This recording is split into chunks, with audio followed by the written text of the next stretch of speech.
Hello and welcome to the Superbike Show. It's Motorsport Radio. My name is Lester. Thank you very much for tuning in. Joining us tonight on our live show, we've got Tristan Finocchiaro and Jamie King as well. Hello, good evening, folks. Good evening. How are we doing, Lester? It's good to be back again. 2 shows back to back. That's a record for us. I know. Wow, we've not even had a 6-month break. And Jay King sat on the small stool this evening. How are you, Jay? Yeah, not too bad. Been a pretty quiet week this week, but we've got a fun-filled show this evening. Did someone say fun? I think you forgot to change the graphics, Lester. Why? No reason. Just thought you'd forgotten. I don't know. I usually have like a fancy little intro, but I don't. We were all basically just rushing to get this show on air within 10 minutes of 8 a.m. Anyway. When we were meant to be on. Thank you. Yes. So anyway, thank you very much for listening and tuning in to us. And if you are on Facebook right now, you can get in touch with us and actually just prove that we are definitely live. Send us a really lovely message, please, because it's been a tough week. And coming up on the show, we have Tristan. What do we have?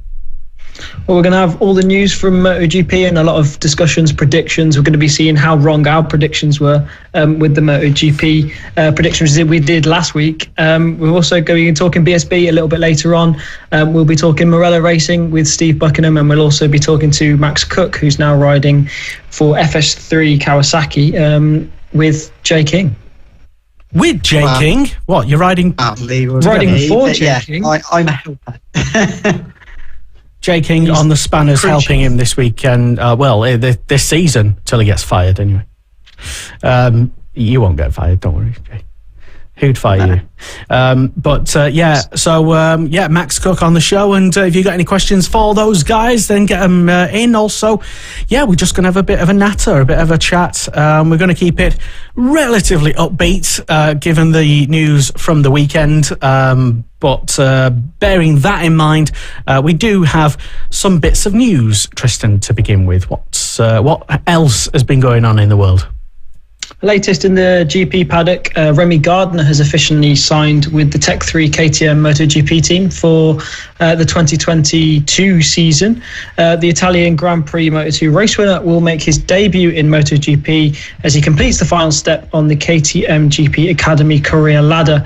Remy said that it was a dream come true for him. He can't wait to get started, but right now his focus is on finishing 2021 in a strong way aboard his Red Bull KTM Moto2. KTM have also announced that the MotoGP rider Brad Binder has renewed his KTM deal until 2024. He extends his contract for another 3 years, making it 10 seasons that Brad Binder has been racing for KTM.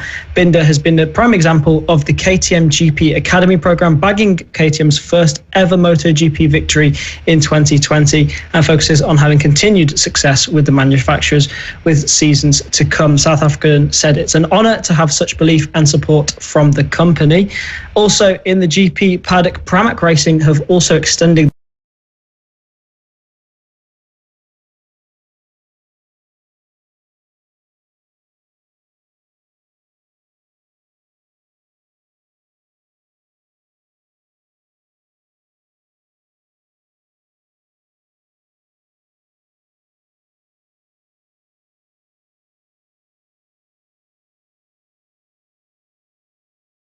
and rejoining the Morello IMR squad as they are back up and running for the 2021 National Superstock season.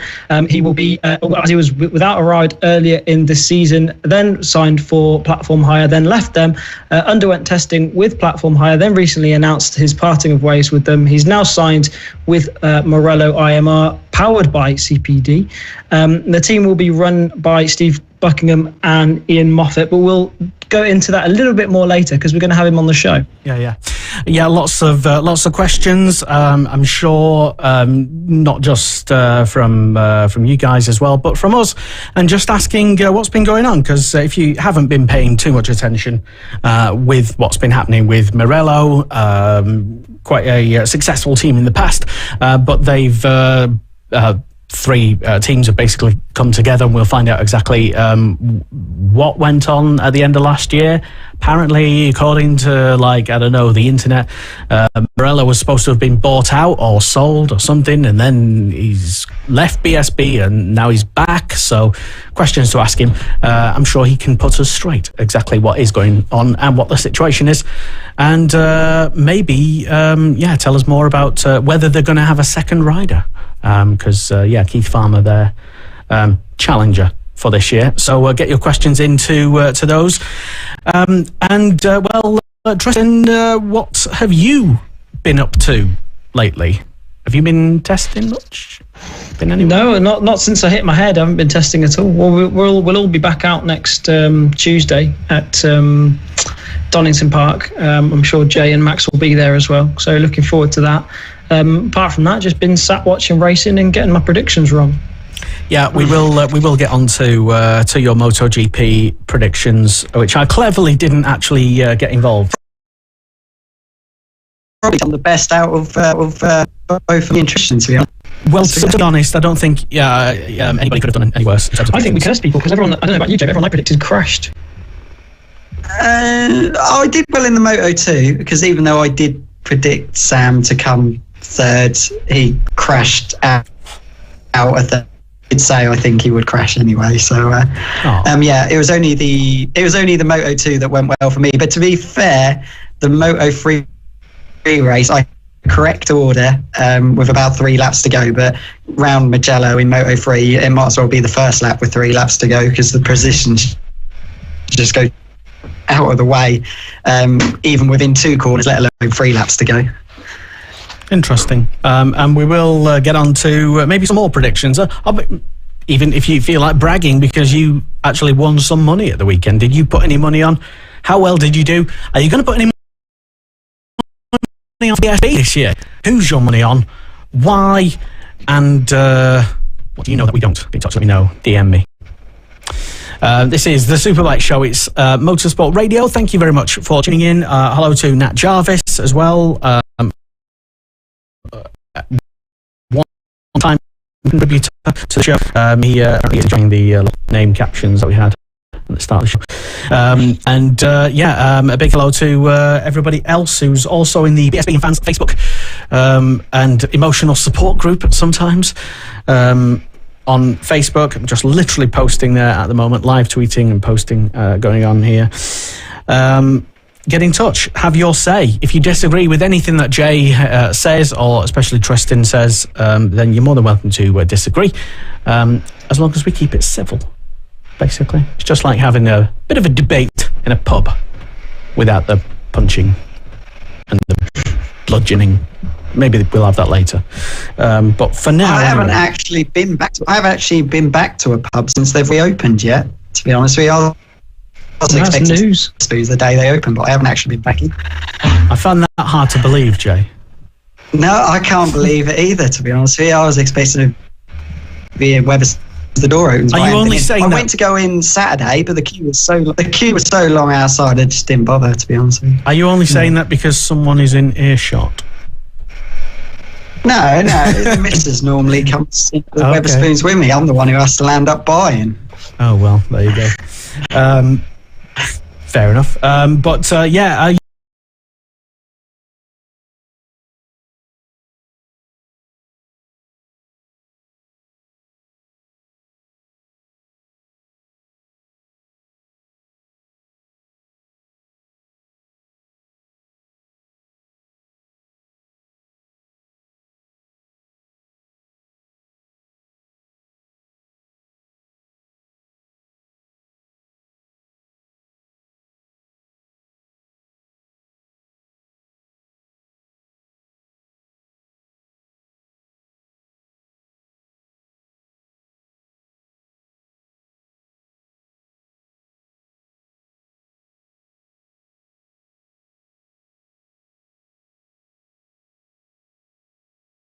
I think so.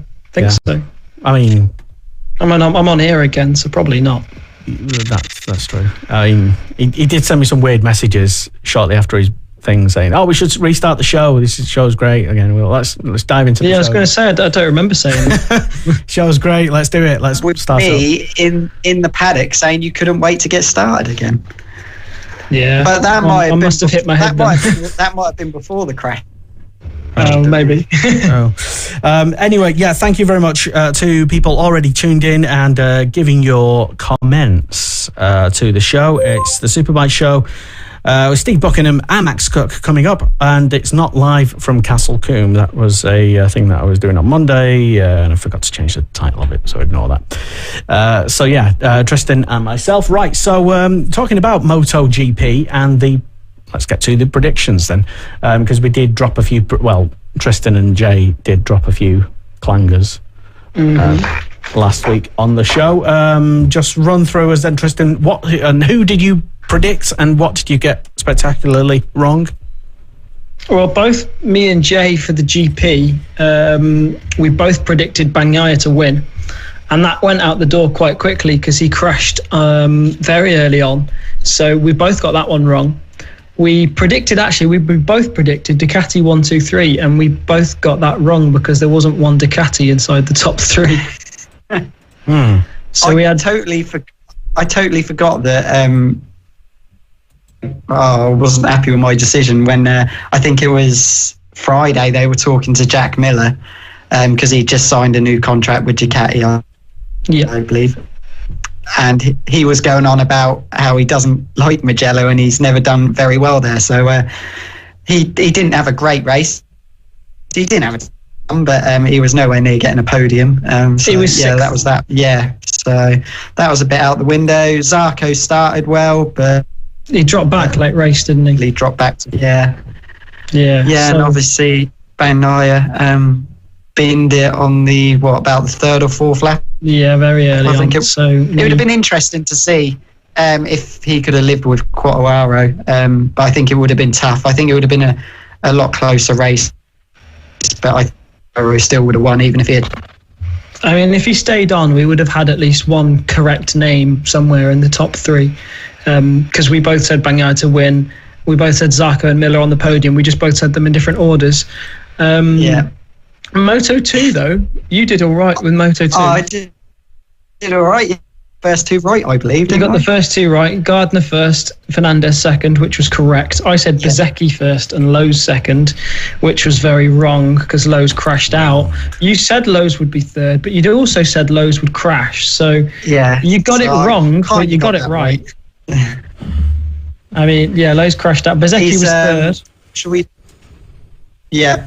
A bit of a lucky third. I felt really sorry for Joe Roberts. I mean, that was like half a tyre on the green coming out of that corner. I did feel sorry for him.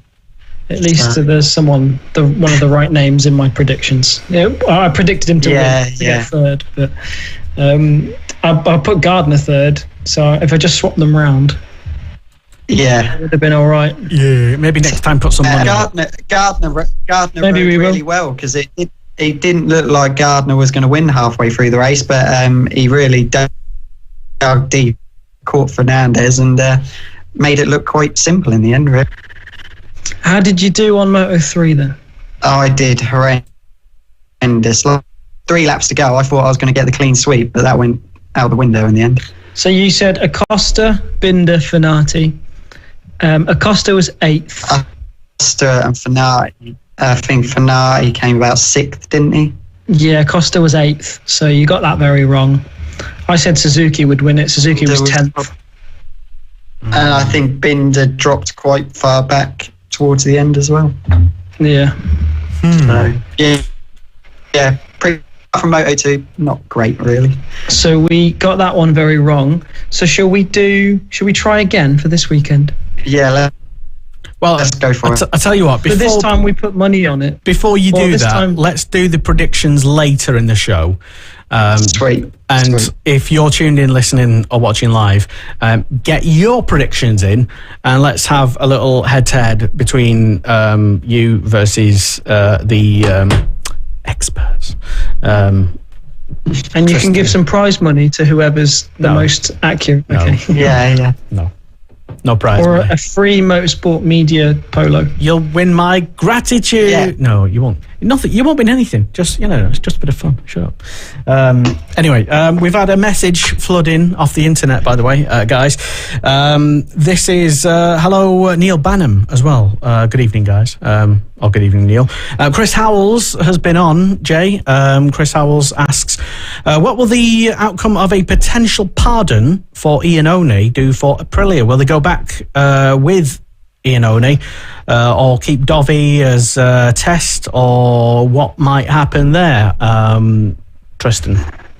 I'd say their best bet would be, he has been keeping himself bike fit. He's been doing a few Aprilia events and stuff, and I've seen him training on a RSV4, so he's been keeping himself there or thereabouts, but riding a GP bike is very different. So I think their best bet would be to put him on as a test rider for a little bit, to get him back used to it, and then because we see how much Marquez is struggling coming back onto a MotoGP, although he is injured. But it is, if you haven't ridden a MotoGP bike for a long time, I can imagine it can be difficult. So I guess, to be honest, with all respect to Lorenzo Savadori, I think any rider they get in is going to be a better bet for them, and then at the moment than Savadori. So it wouldn't be. To be honest, Savadori was sort of their last option. So if they could bring in Iannone, they would probably be getting similar results anyway at the beginning, whilst Iannone's getting used to it. It could be an option, but we'd have to wait and see. Okay, your thoughts, Jay? Is Iannone going to be pardoned, and if so, what's going to happen then? Well, kind of what Tristan says. Does anyone know how long he's got left on his ban, or is it anyone? I thought it was a lifetime ban, wasn't it? It was 4 years. Bloody should have been. 4 years, so basically a lifetime. Once you've gone past 4 years. Yeah, it's going to be really hard for him to get back in the swing of things after having that amount of time off. If I was I'd be trying to get Dovi on that bike as soon as possible. Really, we know how talented he is, and it'd be really good to see how, a professional. I want to say professional, because they're all professional. If you're in MotoGP, you're a good rider. But a top end MotoGP rider, how they'll get Aprilia. Obviously, Espargaro's doing a pretty good job this season. He's been ultra consistent, and but he just can't bridge that gap to get in a Aprilia. But he wasn't far off the second place this weekend. So he got their personal best. Aprilia's best ever qualifying in fourth for a very long time. So, and a lot of people were saying that the Aprilia is down. So but he obviously is doing he is doing a good job with the bike. But I would love to see Dovi on that bike and see how he would get on with it. And I think they'd put a lot of backing behind Dovi to do well on that bike. I think we'll see him on that bike. I really hope so anyway. Interesting. Okay, and for those who are wondering if your internet's a bit dodgy, no, it's just Jay. Jay's a bit dodgy this evening. It's okay though. When Tristan's doing the next interview, I will log in and log out and see if we can improve it. Restart it, or you're in Norfolk, aren't you? Yeah. So we've only just got the internet here in the last couple of weeks. That explains a lot. That explains everything. Apologies if that's sort of driving you crazy. Or whatever. Last week I had a microphone problem, but a rare audio problem for me. Anyway, thanks to everyone so far who's tuned in. Apologies if I've not read everyone's name out. Hello to Bernie Hook, Minimoto champion. The legend, the goat of Minimoto. The Hookster. Racing. The Burnster. Feel the burn. Bernie Hook is apparently tuned in, along with Nat Jarvis, Chris Howells as well. Good question that as well, by the way, Chris. You can pop on again. And Stuart Everard, always tuning in to the show briefly, I suppose. I suppose you're welcome on as well at some point, Stuart, if you like to come on. So it is the Superbike show. It's Motorsport Radio, and our first guest is not far away, which is Steve Buckenham, and we'll just wait for him to pop his camera on, and then we'll bring him into the show. But just briefly before we get Steve on to explain what's going on at Morello, just a quick question: have we done KTM announcements We did do that. Okay. And Marquez, that's not all been smooth sailing, really, since his return, has it, Tristan? No, I mean, he's had a couple of crashes, hasn't he? He crashed again at Mugello at the weekend. I think he had a collision with Brad Binder, went into the side of Brad Binder at turn 2 very early on in the race, third or fourth lap, something like that.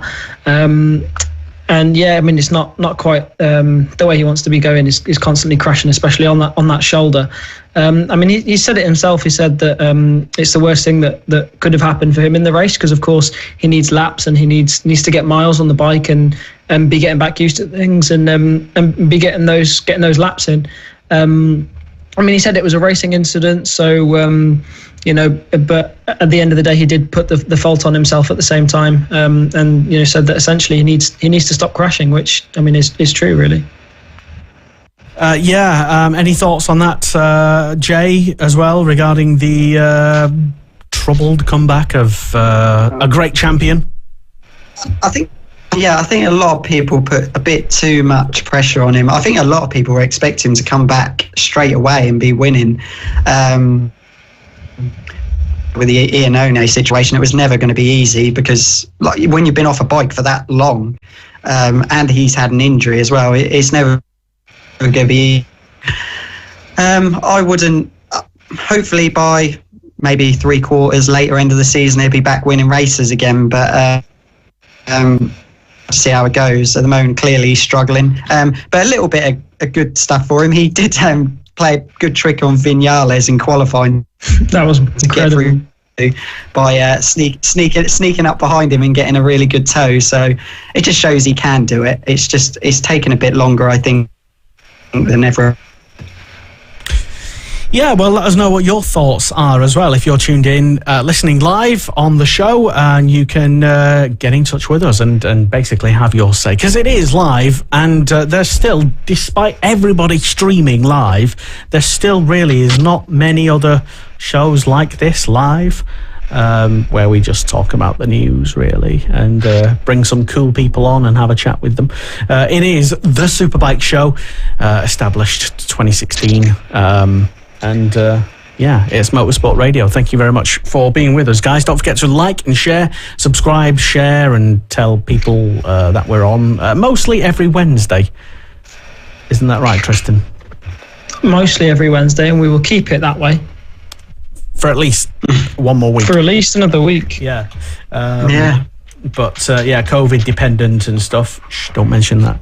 Well, we will get back to talking about Marquez anyway. But before any other thing, let's bring in our first guest. Is he ready for us? I don't know. I can't see him. Now I can see him. Okay, excellent.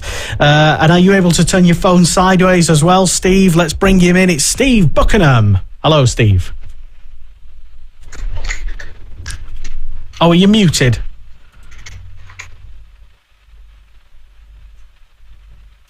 Oh dear, I can't hear you, Steve. I think you're on mute. Can you hear me now? Hey, there we go. There you're away. Excellent stuff. How are you all? Yeah, I'm all right. Yeah, it's been a while. Where have you been? What have you been up to? Hiding. Just hiding up and trying to sort things out. Had a little bit of a disaster with business this year with like an ex-director. Unfortunately, I then had no choice but to pull out after Simon Keith. But things have turned around again, and as you probably know, we're now going to be on the grid again. Well, yeah, there was. We were wondering about that because there's. As we said at the start of the show, Steve, for those who haven't been following the team closely, there seemed to be some sort of announcement at the end of last year whereby someone else announced that they were buying the team, but that wasn't strictly 100% correct, was it? No, that was Dave Williams from Platform Hire come in and asked to buy the lorry and the spares package. That was it. I never sold Morello Racing. Right. Full stop. I had no intentions of selling Morello Racing. Because, I was getting a bit worried, Steve, to be honest, that just out of the blue, you just decided to pack it in. I couldn't quite believe it. But it's good to hear that that's not the case. So then we had this announcement this week that you are back, having not gone anywhere, effectively, with a joint venture, really. There's a few of you all got together and decided to do at least this season. So how did this come about? Just tell us what it is, first of all. Ian Moffat contacted me, or it started off with Liam from Corby Kawasaki and Brian, who have been one of Morello's long-time sponsors. They come up with this cunning plan for us to put Keith out on a 2020 bike. And that was from Chris Cunnington, CPD Kawasaki. So Chris was going to give us, because he packed in for this year. So Liam explained to him what was going on, who we'd signed, back again with Keith. I don't know what happened with Keith and Platform. I didn't get involved with it. So then Chris agreed to let us use his bikes, all his spares and everything. So as that then progressed, we thought, well, I think we better go on the 2021 bikes. So Liam sorted out with Brian from Kawasaki that we got one of their bikes to use for the season. I've sourced all the parts through Corby, and as we speak, we've got Steve Hill and another young chap who are now building the first bike up. Chris Cunnington from CPD is now buying the second bike, which will be here this week. Keith will be out testing on Monday. And this is all put together in a very short space of time by Ian Moffat. Right, yeah, because for those who don't know, Ian Moffat, Team IMR, came in, I think, 2018 originally with his own team. He'd originally run like Chrissy Rouse, and he's had a string of big names in his team. And I think he's done the TT as well at one point, hasn't he? But I don't know what he was doing last year, to be honest. I don't know if he was just keeping his head down or something, but or maybe I wasn't paying attention to what he was doing. But so you're all together, all back on the grid, and who are you looking for the second bike? We haven't. We've got Chris Cunnington from CPD.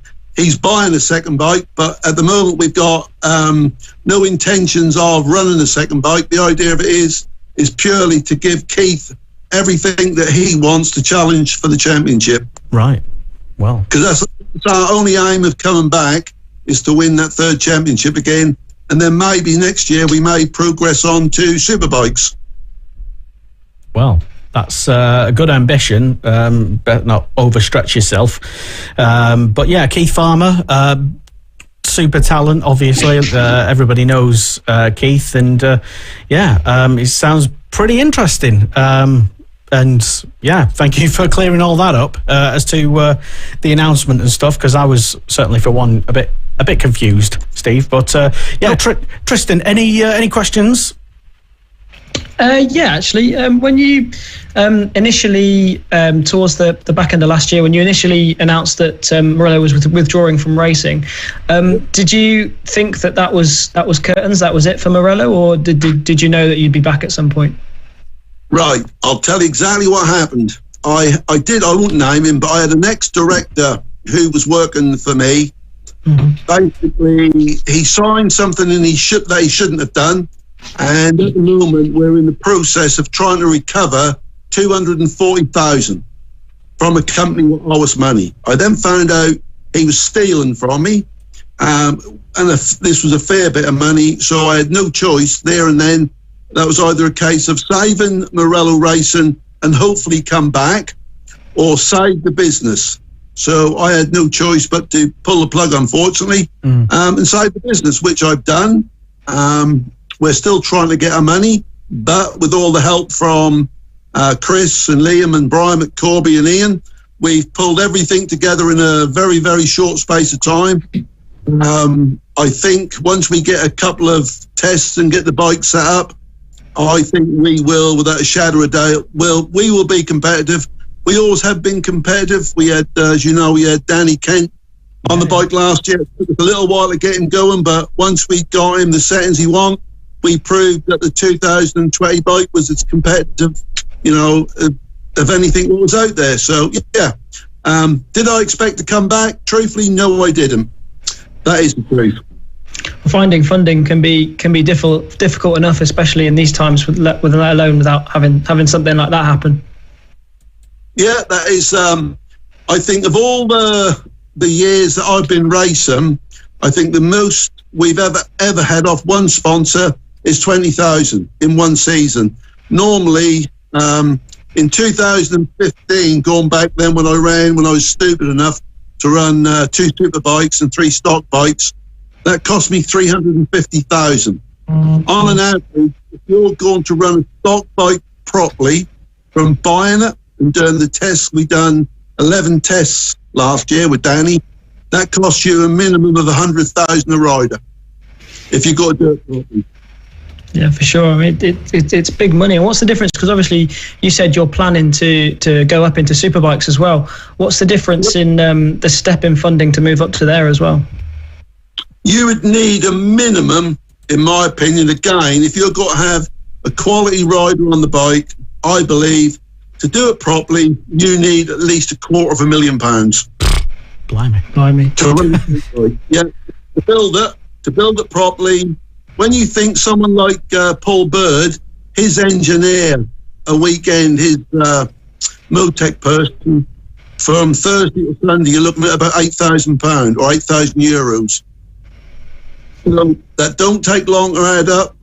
When you then got a tyre bill, £33,000. You fill swinging arms like 8,000, forks 8,000.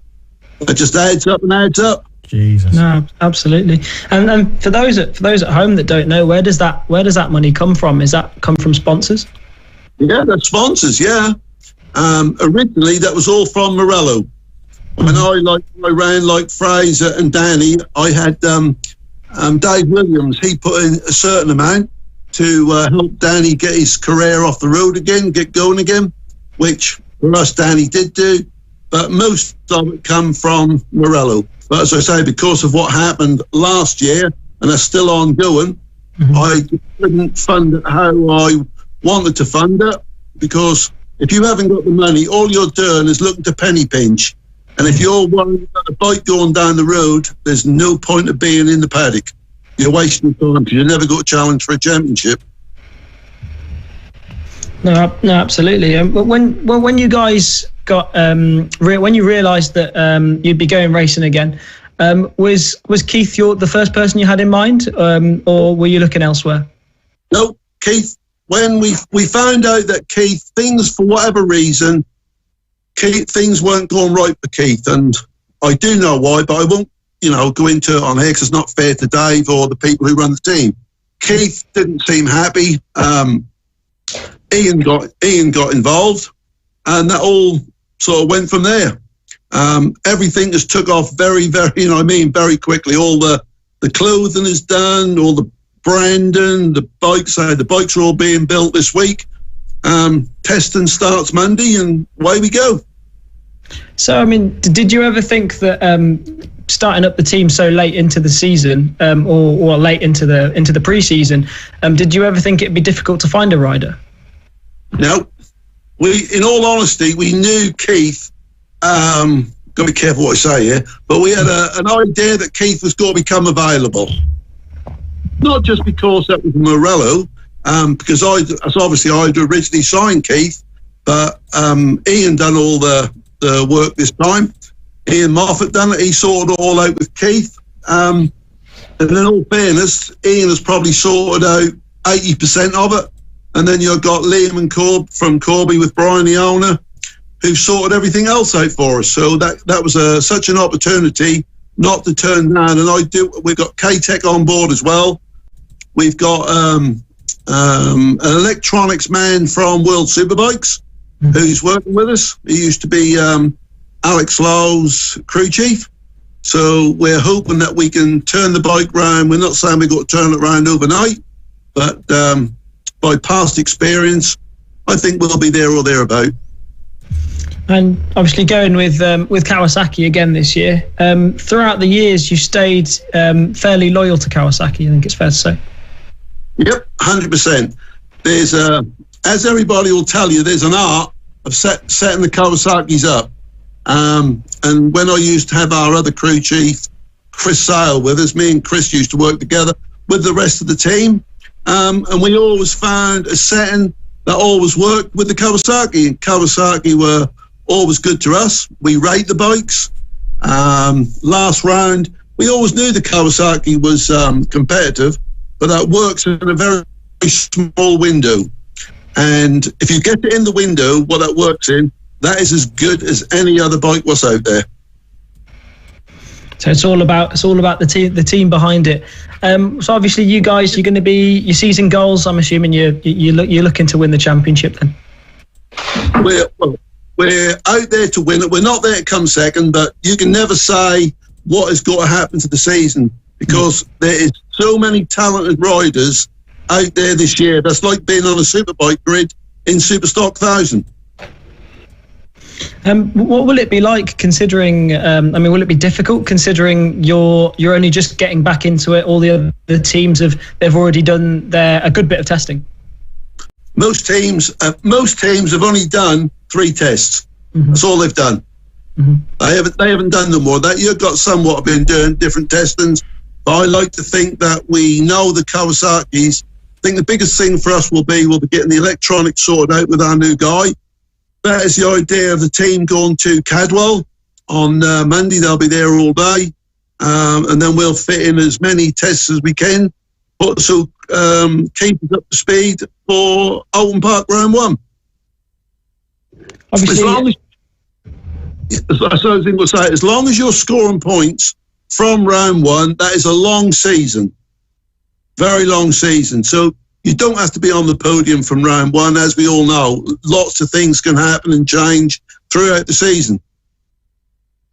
Does it affect your mindset at all going into it, having started slightly later than the others?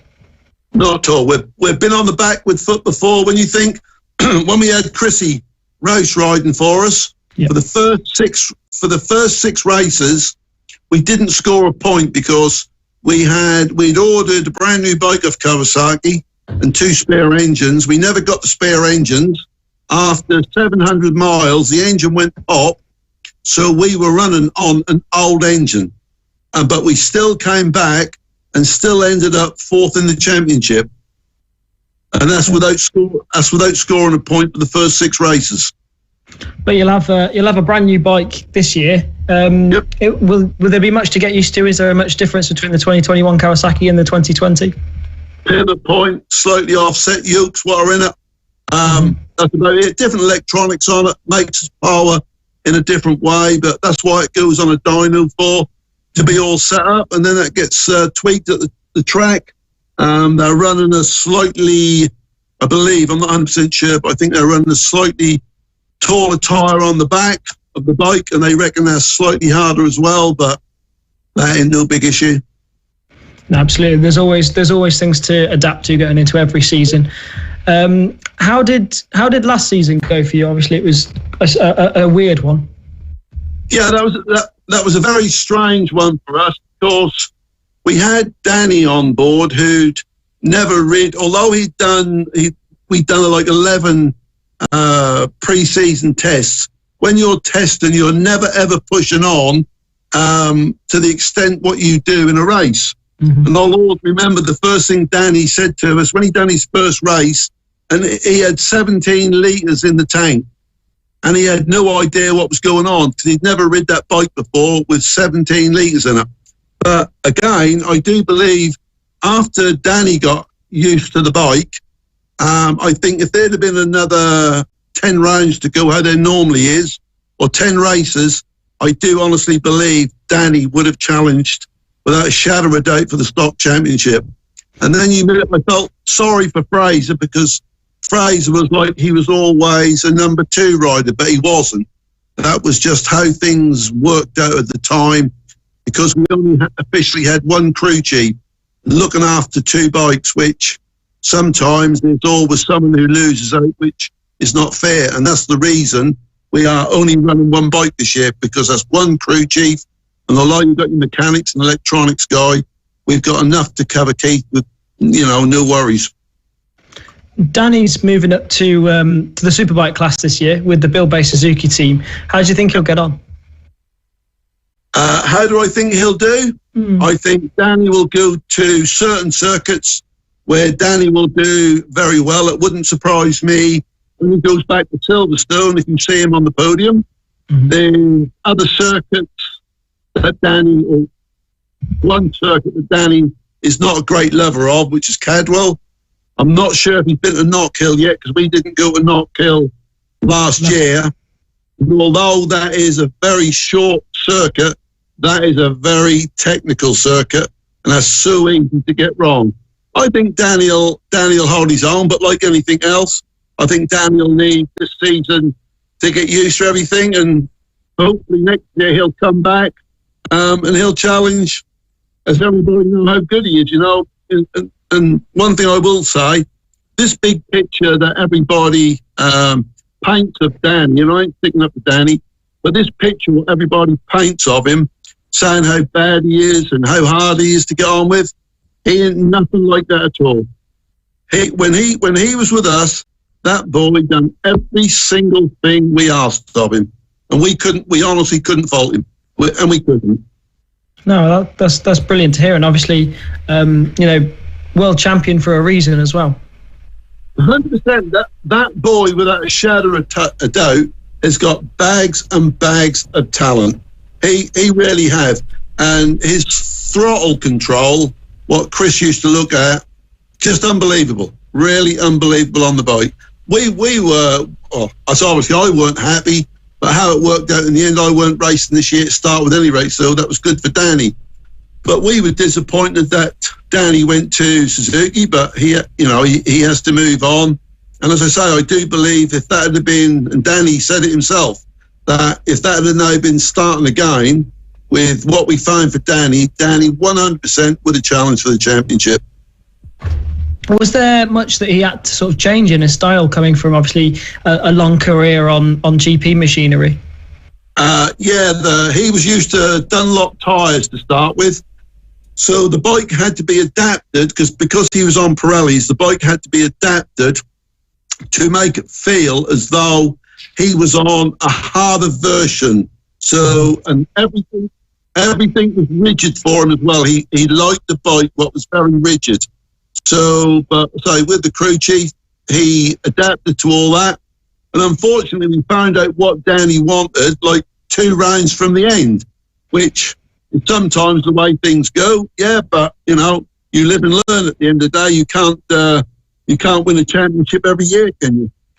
Absolutely not. But did you think that'll perhaps work in his favour on the Superbike, then, being more used to a stiffer chassis, slick tyres, racing swing arms, stuff like that? I don't know, to be quite honest with you, because the Pirellis on the Superbikes, the swing arm isn't stiff. A lot of them still use the standard swing arm where that's extended, so that will go in Danny's favour. And I think for Danny, it's just a case of getting used to riding a bike with no electronics anymore. He will get there without a shadow of a doubt. He will get there. No, absolutely, and we'll keep an eye on that as well as on your team over in Superstock 1000 as well. Still on last year a little bit. Was it different at all, or difficult running a team in the midst of the pandemic? For us, no different whatsoever. None at all. We understand there weren't no fans there. Yeah. But you're either a team who love to have fans around you, and everybody likes to have fans around them, but that's what you're dealt with, and you basically get on with it. If you're there to try and win a championship and give a ride at the best possible bike you can. So I didn't really concern myself with no public being there, and neither did any of our team. Did it change anything having the season so condensed and being back out every 2 weeks as opposed to a couple of times a month? The only thing that done to us was, as I said a little while ago, was the fact that if sometimes I think we had 19 races, and I do honestly believe that if we'd have had a full season, Danny would have got stronger and stronger, and I do believe he'd have challenged for the championship. Mm-hmm. Well, I think he had an off at Alton Park, so he did. Yep. He had another off at Silverstone. You know, so if you start putting them points back into the picture, and you have another 9 or 10 races, 10 races on top of that, that puts a different perspective on the championship again. But Chrissy won it at the end of the day. He got the championship. He deserved what he got, and he's out to the chair. Yeah, and he'll be one of your main rivals this year, along with many other riders that are looking really strong in the class. There's lots of obviously talented riders out there, and I wouldn't like to predict who's got to win the championship. In all championships, you've got to have a little bit of luck on your side, and whoever wins that this year, they will have to have a certain degree of luck, no matter how good you are. Absolutely. Well, we wish all that luck to you for the season. Thanks a lot for talking to us. It's been really good, really informative. Really nice to speak to you. Thank you. Thank you very much. Thank you very much, Steve. Don't be a stranger. And thank you for coming on the Superbike show. It is Motorsport Radio. My name is Lester. Thank you very much for staying tuned with us. Well, that was interesting, wasn't it, Tristan? A lot to take away from that. A lot happened in a very short space of time. We spoke about Danny Kent. We spoke about his team dynamic. He was very, very honest, which was great. So it's always great for us, great for an interview. And a lot to take away from that. I'm gonna have to watch that back. Yeah, he is good. Steve has been on. He's been on the show before. A couple of times a few years ago, I think, when Kiko was presenting, and always great to catch up. I think he mostly avoided parts of the paddock or me in the paddock. I don't know, but I didn't bump into him anywhere last year. I don't know what he was doing, Steve, Buckingham with his new outfit, I would say, in terms of the team. That'll be interesting to see just how successful and sustainable. Maybe I could have asked him that. Maybe it wouldn't have been a good question to ask him. But if they do achieve what they want to achieve, i.e. go into Superbikes and then achieve some degree of success, will all three former team bosses, individual team bosses, still remain together, or will one of them want to sort of split away and sort of do their own thing? Interesting. I don't know. Who knows? It'd be interesting to see how that one pans out, because it's a fresh project as well. So, I mean, I'd love to see them go to World Superbike, to British Superbike, or even World Superbike, and don't put any limitations on anything. Yeah, no pressure, Steve. No. No, but it would be great to see them go to the Superbike class. And I mean, it was nice to have that little bit of information announced on the show that that is their ambition.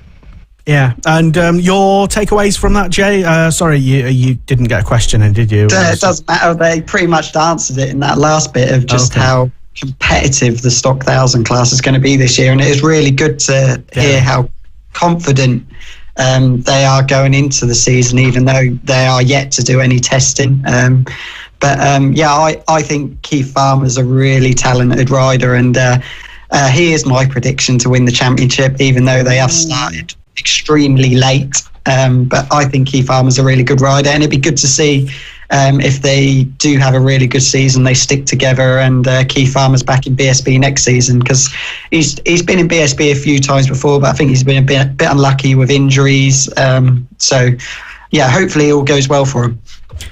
Yeah, definitely. And as I said earlier, it's Keith Farmer's. You've got a relatively safe pair of hands there. You've got he's quick and he's somewhat reliable. I don't want to jinx anyone, so I know.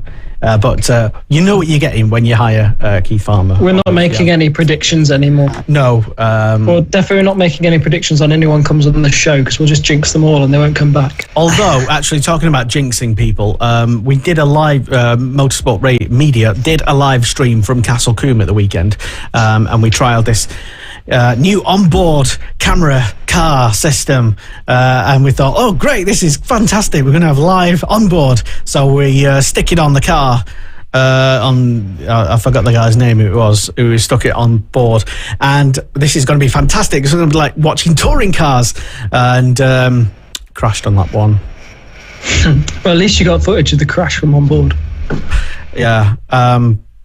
So there's like a jinx meme that anybody who has a live camera on their vehicle is usually going to crash. It was like that in Thundersport when I did the Aprilia 450s and the Super Teens. I think whoever had the camera always ended up crashing, so no one wanted it in the end. Is that what you blamed it on? I never had the camera. I managed to avoid it. I crashed anyway. Yeah. Fair enough. Thundersport, Jesus. Well, it's a long time since they had some good TV coverage. Just saying. Trying to get some clients. Do they put their I don't know if they still put their races on YouTube now, do they? They used to be on Motors TV, and then they were on... Well, when Steve Day was doing it before he went to Dorna, I mean, that was fantastic. Yeah, like you say, it was a full TV programme. But alas, it's if you're trying to watch, I think the best way to do it is to go trackside, if possible. Well, you may even bump into... That's what I'm going to miss if I finish pit bikes and go to big bikes, because obviously I'll only go club racing, and then I won't get you guys filming it anymore, will I? Well, it's actually easier to get sponsorship doing pit bikes than it is doing club racing. Well, that's probably because of Motorsport Media's fantastic coverage. It is, Lester. Anyway, keep plugging it. Yeah, why not? We're doing, incidentally, talking about live streaming, since we're plugging stuff. This weekend, live British National Motocross Championship. Yay! I love motocross now. All of a sudden, and it's round 3 from Canada Heights. We're going to Canada. Well, it's the height of Canada down in Swanley. It's basically just around the road down the road from Brands Hatch. So I call it Brands Hatch, basically. So yeah, Canada Heights. It's a one-day Sunday event, and the last event at Ling in Norfolk had 4,000 people in attendance, and if I can dig out some of the footage of the MX1 class featuring 4-time world champion Jeffrey Hurlings, I will do by the end of the show, just to give you a bit of a teaser. It is pay-per-view, not my doing, but you are well encouraged to either tune in to our live stream or even attend if you're in the area. Tickets are right good, and it's only a day, and you might as well, after what we've been through the past year, get yourself out to some live real motorsport where you can smell the 2-strokes and the hot dogs and the mud and the... you'll be there anyway, Tristan. Yeah, I'll be there. Yay. He'll be in the background running around, assisting and getting muddy and stuff, and then can't wait. Yay. So anyway, we'll be doing that, and who knows what else we'll be doing as well. Motorsport Media. Right, back to some other racing. I'm talking about what are we talking about? We didn't finish talking about Moto GP, did we? We got up to Marquez. Yeah, well, you know. Has been. Whoa. He'll be back. Go on then. The big question: do you think the injury is the end of his career then, Jay? No. You just called him a has-been. I was only joking. I like Marquez. Not many people do, but I like him, and I'm hoping he does come back fully the way he was. But I think everyone just rushed him a bit. I think he will get there fully, but I can imagine it is a bit horrible. There must be a little bit of like being a bit tentative in some ways, So yeah, but he showed that he could do it in the wet at Le Mans until he chucked it at the scenery. So it was quite disturbing watching him having like almost like an emotional breakdown and like when you see him in the pits, he always seems to have his head in his head in his hands sort of thing, and you can just see he's not really as happy. Yeah, I think he's trying to stay positive, but you can only so positive that you can stay in that situation. Yeah. He'll know what how bad that injury is. And probably he's not telling anybody if it's any worse than what it is. Yeah, and I don't think he's the sort of guy, if it carries on for a little bit longer, I think he'd be the sort of guy, well, I'm not winning, I'll call it a day sort of thing. I don't think he's going to be the sort of person. I hate to say it because he's not injured, he's just getting old, but he's not going to do a Rossi and just ride around. He'll do a stoner and go fishing. Yeah, he'll do a stoner or kind of a Lorenzo, even though Lorenzo's last year at Honda was a bit rubbish. He'll just call it a day. And I think unless he's winning, I don't think he'll carry on. I don't think he's that sort of person to do that. I mean, he's due to have another check after Catalonia.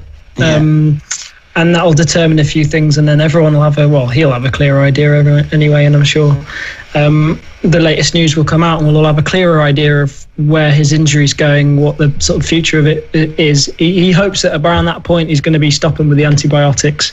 At the moment, they don't think he's going to have any further surgery on it because he's got the plate in his shoulder. But they think that he should be able to leave it in there because obviously if he has any more surgery on it, any more operations, that's going to prolong things even further. It's like, I suppose, trying to hammer, when you're trying to like do some DIY, you're just trying to screw in a thing into the same place where a bigger screw has been, and you just keep like jabbing away, and it's just the hole's getting worse and worse, and it's not, maybe it's the same with Marquez's shoulder. I'm not very good at DIY. Well, is that what you do to Max's bike? He's not in yet, is he? No, not at all. But right, I can remember you said, Tristan, at the start of the season that Marquez would still win the championship. I don't think that's going to happen now. We'll set a new one. Do you think he will win a race before the end of the season? It's a long season. Yeah, go on then. If it rains, I think it rains. Win a race before the end of the season. If it rains, I'm sure it will do. What do you think if you're listening live or tuned in, or even if you're not live, if you're listening to this on a Sunday morning, then let us know in the comments box wherever you found this show, on the Spotify's, on the iTunes, where else are we? Oh, we're on VK as well, and Twitch and YouTube and on motorsport.radio. Hey, I've got something for you, a bit left field here. Imagine that Marquez, because I'm sorry to say, Lester, I know you're a Formula One fan, but Formula One is a lot less physical than Moto GP. Could you imagine if Marquez says, right, I can't do this anymore, I can't ride the bike, and do you reckon a Formula One team would give him a go? Yes. That'd be interesting, wouldn't it? No. Maybe 50 years ago. 50 years? What are you talking about? Not these days. There's so much to it now. I don't think that would... No, there's less to it, in fact.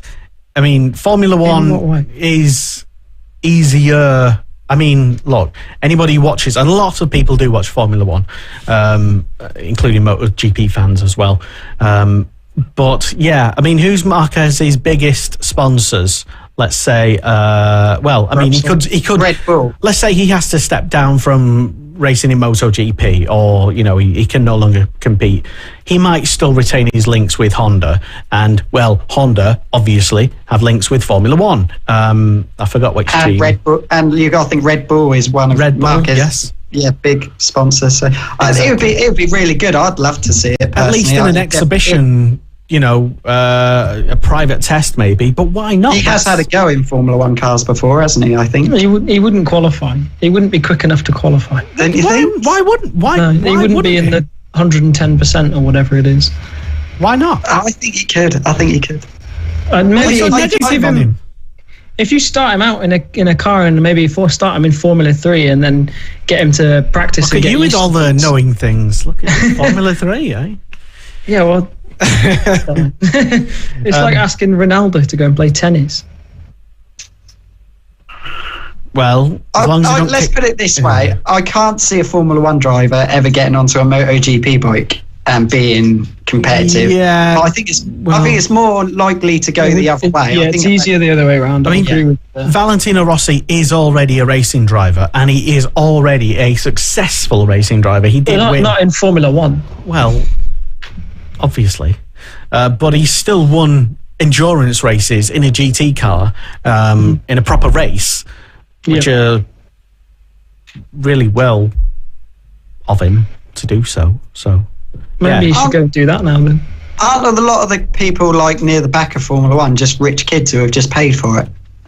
But they've also be good. They've got to be good enough to be there at the same time. There's a bit of both. Well, this idea that just because you've got money, you're a pay rider or you're a pay driver, they're only on the. Whereas like every single person on a grid, whether it's Moto GP, BSB, Formula 1, have talent. You've got to have the mind talent. You've got to have the money to get in there, or you've got to have the backing. You've got to be financially backed, and you've got to be able to have the talent so you can raise that funding, and it doesn't always come from your parents as well, because I know of quite a few drivers and riders who work really, really, really hard to generate sponsorship and new connections, and they're basically just like properly corporate people generating lots of money so that they can go racing and spend it all.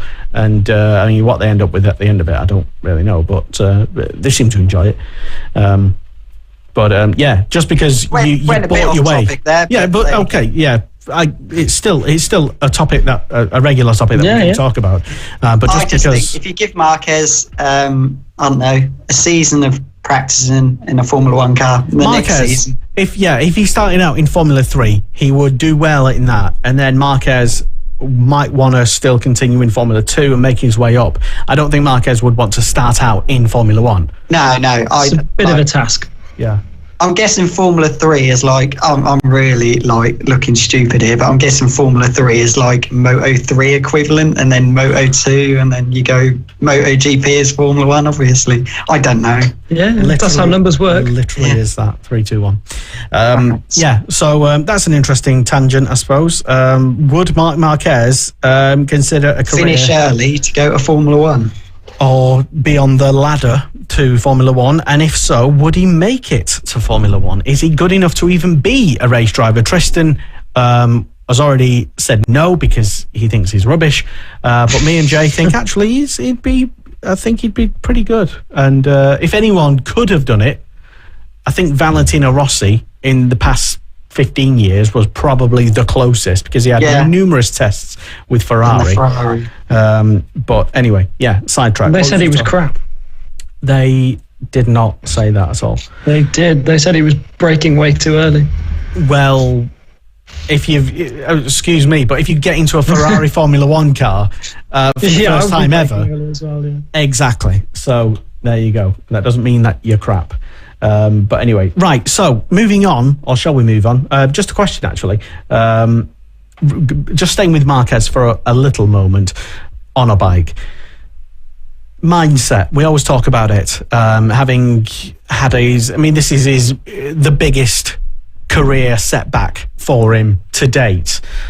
Do you think maybe, Jay, that his mindset has changed now, or is he's probably struggling to be in the same mindset, but knowing what he knows and all the pain and hurt, he has to now be certainly have that niggle in his head thinking... I don't think we'll ever see, which is pretty sad now, that we'll ever see that Marquez of where he would... I wouldn't say it just... The way he used to just absolutely power drive through people to get past, and the bike would be completely out of control. I don't think we're going to see that Marquez anymore. I think it's going to be a totally different... If he does come back, it's going to be a bit more conservative Marquez. Maybe even a bit more of a Lorenzo sort, really, where just... I wouldn't say hung back, but just a lot more smoother and maybe a bit more methodical, where it used to be Marquez used to want to just get to the front as soon as possible, whatever the case. And I think a lot of that is to do with the Honda as well. If you look at it now, it's probably even near the Aprilia now, it's the bike that you least want to be on on the MotoGP field at the moment. So really? I think a lot of it is down to that, and just that he got such a good tune out of that bike when no one else could. I stand by the sort of theory that the reason that no one else is doing well on that bike is because they've virtually made a bike for Marquez. Well, they've literally made it for him, haven't they? And no one else ever rides like him. Maybe Stoner was sort of close, but no one rides like him, so no one else can ride it because no one else rides like that. Yeah. So that's why I think no one else, and obviously he's not going to really be doing much at the moment because of his shoulder and stuff.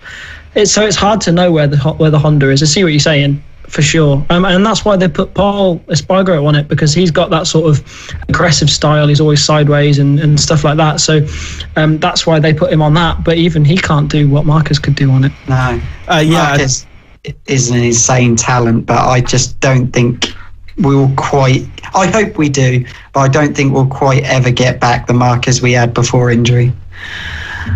Interesting. Sure. Do you disagree? Let us know if that is the case. Hello to Nigel Chu, former journalist here at Motorsport Radio, who's mysteriously tuned in. Didn't know he likes bikes. Okay, but he was commenting on something that we mentioned earlier, Tristan, about the show being a little bit sporadic.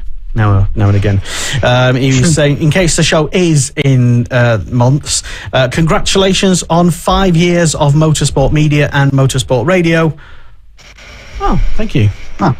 Congratulations. You didn't mention that, Lester. I didn't Doesn't mention anything. How does he even... I would have put some party hats on if I'd known. It 5 years? Did you know it was his birthday at Lid? Was it? Lester's? Yeah.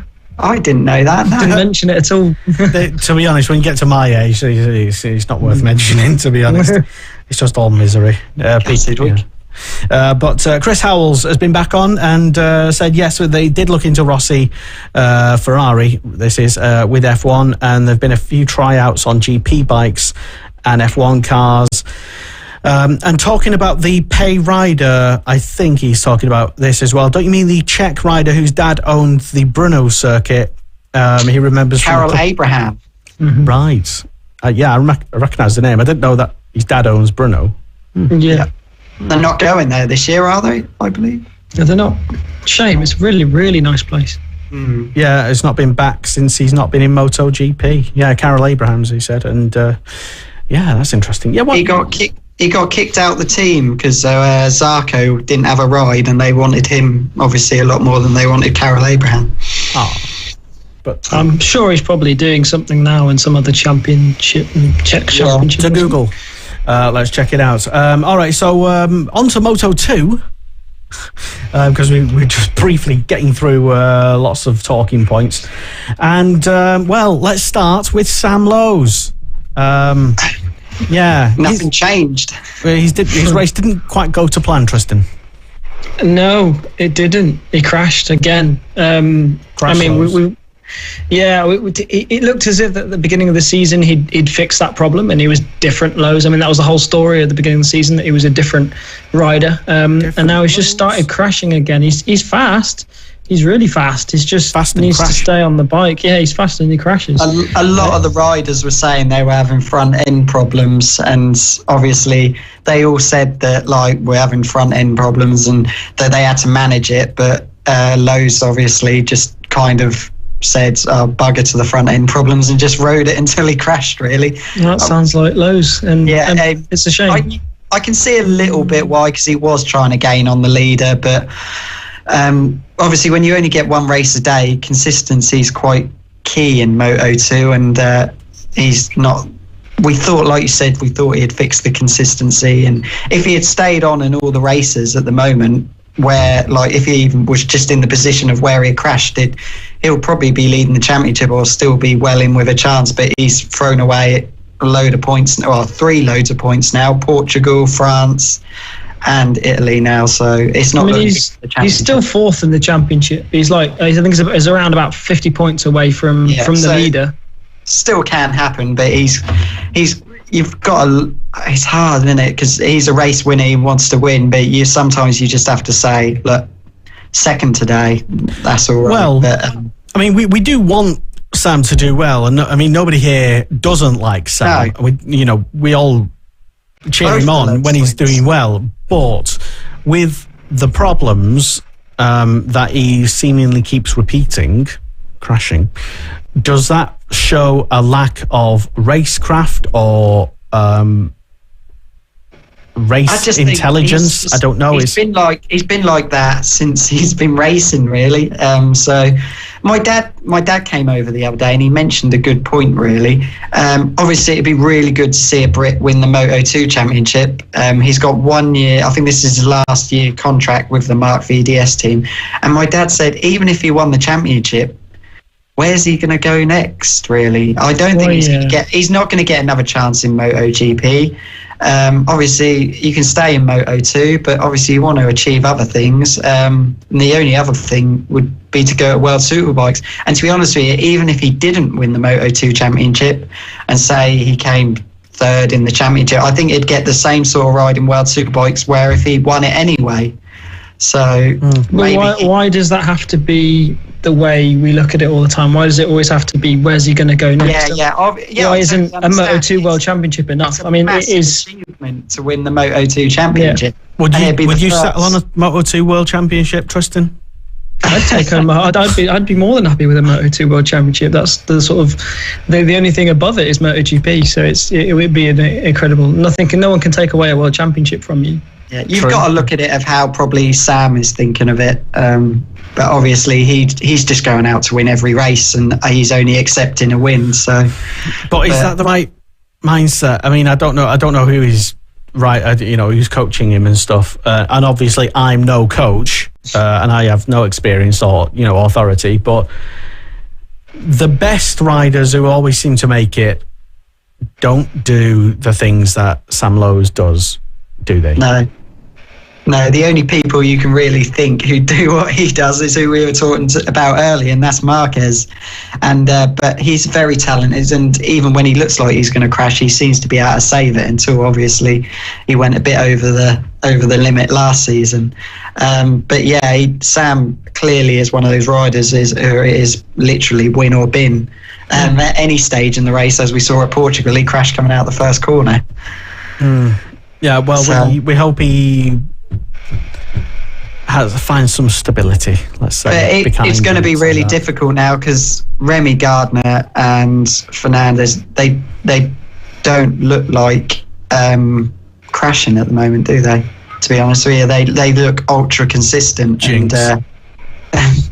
And yeah, you never know, but they do look ultra consistent at the moment. They're finishing in the top 5 every race. Because also the thing is that everybody looks. If there's a pattern emerging, i.e. you're pushing too much and going like win it or bin it, and just the plucky Brit who's always like never quite there but always just happy to be on the grid and gives it 100% and rah, and then ends up crashing. But he did well because he got close, didn't he? And then it's basically like the England World Cup efforts. You get somewhere near the quarterfinals of anything, and you was like, oh, it's decent, but we can do more, surely. It's slightly different because it's frustrating because he can win the championship. He can do it. He has the pace. He has the race pace. He has the qualifying pace. He's come out really, really strong. Would settling for anything less than a win actually be better for him? Does he need to learn that a bit more? If he picked up 20 points and if you pushed slightly less in that one corner, he might still have won anyway. But let's say he finished second. He picked up 20 points. That's 20 more points than he has now. Yeah. Ooh. So, yeah. Interesting. I just saw something interesting on Facebook. I shouldn't have. Anyway.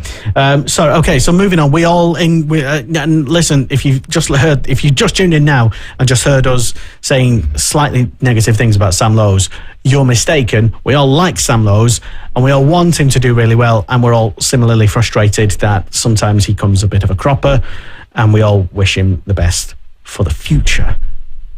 That was all. That's all we were saying. Anyway, Jay Dixon. Slight improvement this weekend, very slight, but obviously we know the injury he had at the start of the season. Is that still a big issue for him? I don't think it. It's set up now. None of us really know. A rider will never admit in what sort of pain he's in, like what we were saying about Marquez. But at the start of the season at Qatar, it didn't seem to cause him any problems, because I think the first race of the season, I think he got a 6th or a 7th, which we all thought was really good, because obviously the injury was causing him problems then. But they spoke to his crew chief on the grids, and they just said Jake's not happy and he's struggling for setup, and a lot of this game is down to confidence, and clearly he hasn't got it at the moment. So hopefully he'll get it back soon, because at the end of last season we were expecting him to be battling for podiums and wins, and that's not really happened so far. No, I mean, like you say, he's been struggling all year with the bike set up, and he's been saying that the bike hasn't felt the same as it did last year. He did make progress, like you say, at Mugello, 14th at Mugello. And it wasn't that group that he was in went all the way up to, I think it was Bouvier who finished at the front, coming 6th. So it wasn't like he was a million miles off. So it's a tiny step forward. And when your confidence and low, that's everything at the moment. Yeah, he says he's found something with the setup, and hopefully at Catalonia the next round he's planning to make one step forward again. He went really well at Catalonia last year as well. He had his best qualifying last year there, in fifth. And he was only like 0.2 off pole as well. So it's looking like he's going in the right direction again. The problem is with Moto2, it's just so close. It's just like incredibly close. Yeah, it's insane. It is the hardest championship, I think. Obviously, Moto3 and MotoGP are not easy, but when everyone's on the same bikes, it's tiny little adjustments that can have you 20th on the grid or have you in pole position. Yeah, and I mean, if you look at the times, he's really, really close. Yeah. In terms of lap time, but that's not enough in Moto2. Yeah, big shout out to Cameron Beauvais, the American, though. I think he'd never been to Mugello. Well, I think he probably had been to Mugello before when he used to race, I think it was the CEV, maybe he'd been there. But to get there straight away on a Moto2 bike and get 6th place, that was a really good result. Yeah, he's doing well. Yeah. I agree with all that. Sorry, I was just looking at some comments. No, you don't agree with anything. You were looking at Facebook again. I was checking out some listener comments that flooded in. A big hello to occasional presenter of this show, Christian Chamberlain, who announced he's engaged as well today. So congratulations. Well done. Congrats. Which is probably why he's not on tonight's show. So it's all downhill from here. He's got better things to do than... look at us. Basically, yeah, well done. Jeez. So anyway, moving on, talking briefly before our next guest, Max Cook, we'll move effortlessly on to talking about BSB, because if you are not aware, because you already are aware, that we are fast approaching the final test at Donington. And you two are both going to be there. One of you will be riding. One of you will be throwing a spanner in the works. Pitboarding / grid girl. And Dan Marr was actually a grid assistant for Team WD-40 a couple of years ago. Yeah. Spitting facts. If you don't know who Dan Marr is, he's a legend. He's a legend and former commentator here on Motorsport Radio, and the least grid boy person you could ever imagine, but he did it. I think they made him do it as a joke. But anyway. Didn't he run for a politician or something recently? Yeah, he's trying to be Jackie Weaver, basically. Yeah, he ran as like a local councillor in his constituency, and he got. So, what is he going to be Prime Minister in the next couple of years, or what? No, he's not. I hope so. He will. That'd be good. We could get some more like bike racing funding. A bit more fun. But no, not happening in Leicester. Fair enough. No, his head's well away from motorsport. I think we destroyed his his enthusiasm. But yeah, we will get on to talking about BSB, including, but not limited to, all of the teams. Tristan's done a comprehensive look at all the teams. I guess you have done a lot of work today, Tristan. Are you all right? Yeah. That bump on your head made you... yeah, there you go. Yeah, let's talk, first of all, let's just dip into BSB and talk a little bit about, though, not... Paul Bird, not any of the usual suspects who you might expect, but maybe a team that might be pushing on to the front of the grid, FS3. Tristan. Yeah, pick the teams I've done the least research on. Rory Skinner will be doing his first year with FS3, so that's going to be interesting. Obviously, they're going to have Lee Jackson. They had Lee Jackson last year as well, so he's had plenty of time in BSB to be getting used to the bike. So we expect him to be sort of pushing towards the front. He's regular front runner over in Stock 1000 as well. Whenever he goes over there, so a solid rider, knows the team well as well. So that'll be interesting to see. He's done all right in testing as well. You can never really tell what's going on in testing, especially this year, when they're bringing in the new SCX tyre and everything's different. Some people are using it, some people aren't. Some people are using it for a fast lap. Some people are seeing if they can do race runs on it. It's all quite interesting this year with that stuff that's going on. But Rory, yeah, it's going to be interesting to see what he's going to do. Obviously, last year's Supersport champion. I personally think that his style will suit the Superbike. Seems to be sideways everywhere, so I think he'll do well on a Superbike. You'll have to give him time. It takes time. It naturally does. There's going to be a lot to learn, a lot of new things. But he's gone all right in testing. He's been sort of within the top 20. He hasn't been too far off. Early days. I mean, Jay said that he thinks he's going to fight for the championship. I think give him a good half a season. I still think he'll make a showdown this year. Jay says a lot of things, to be honest, and not much of it is to be paid attention to. But I do agree potentially with that as well. Rory is fantastic talent, and lots of people already. I mean, by the time you even get to, I mean, if you're making a name for yourself in the junior ranks, in the support paddocks and categories, then you've got to be at least half decent, I would suggest. I mean, he's won everything he's been in pretty much. Yeah, which leads us nicely on to our next guest. You see what we did there? Hello, boys. Please welcome Max Cook back on the show, on the Superbike show. Hello, good evening, Max. How are you? Hello, everyone. I'm all right, thanks. Is my internet connection okay? It's going a bit all over the place at the minute. It was till you said that. Oh, it's back again. Well, we'll let you know. We'll tell you if you decide to high side off the show. We'll cover for you. We'll just get Jay to tell us all your secrets. Welcome back on the show. Second time in as many months, and I guess Tristan, Jay. I tell you what, Jay, for this interview, because you're going to be working with Max, we're going to say that you're somewhat biased for this interview. So how dare you? We'll get your on-track rival, Tristan Finocchiaro, to grill you about I don't know, what questions have you got? I've got a whole list of questions that I've prepared. You didn't take away any bias last week when I had my teammate on. Oh, did I not? Okay, well, no, but it's all right. It's all right. Well, we'll keep Jay out of it. The way Jay goes on about Max every time he's on the show. How dare I didn't mention it once last week. Well, off air you did certainly, but feel free, guys. Take it away. Yeah, so Max, good to have you back on the show again.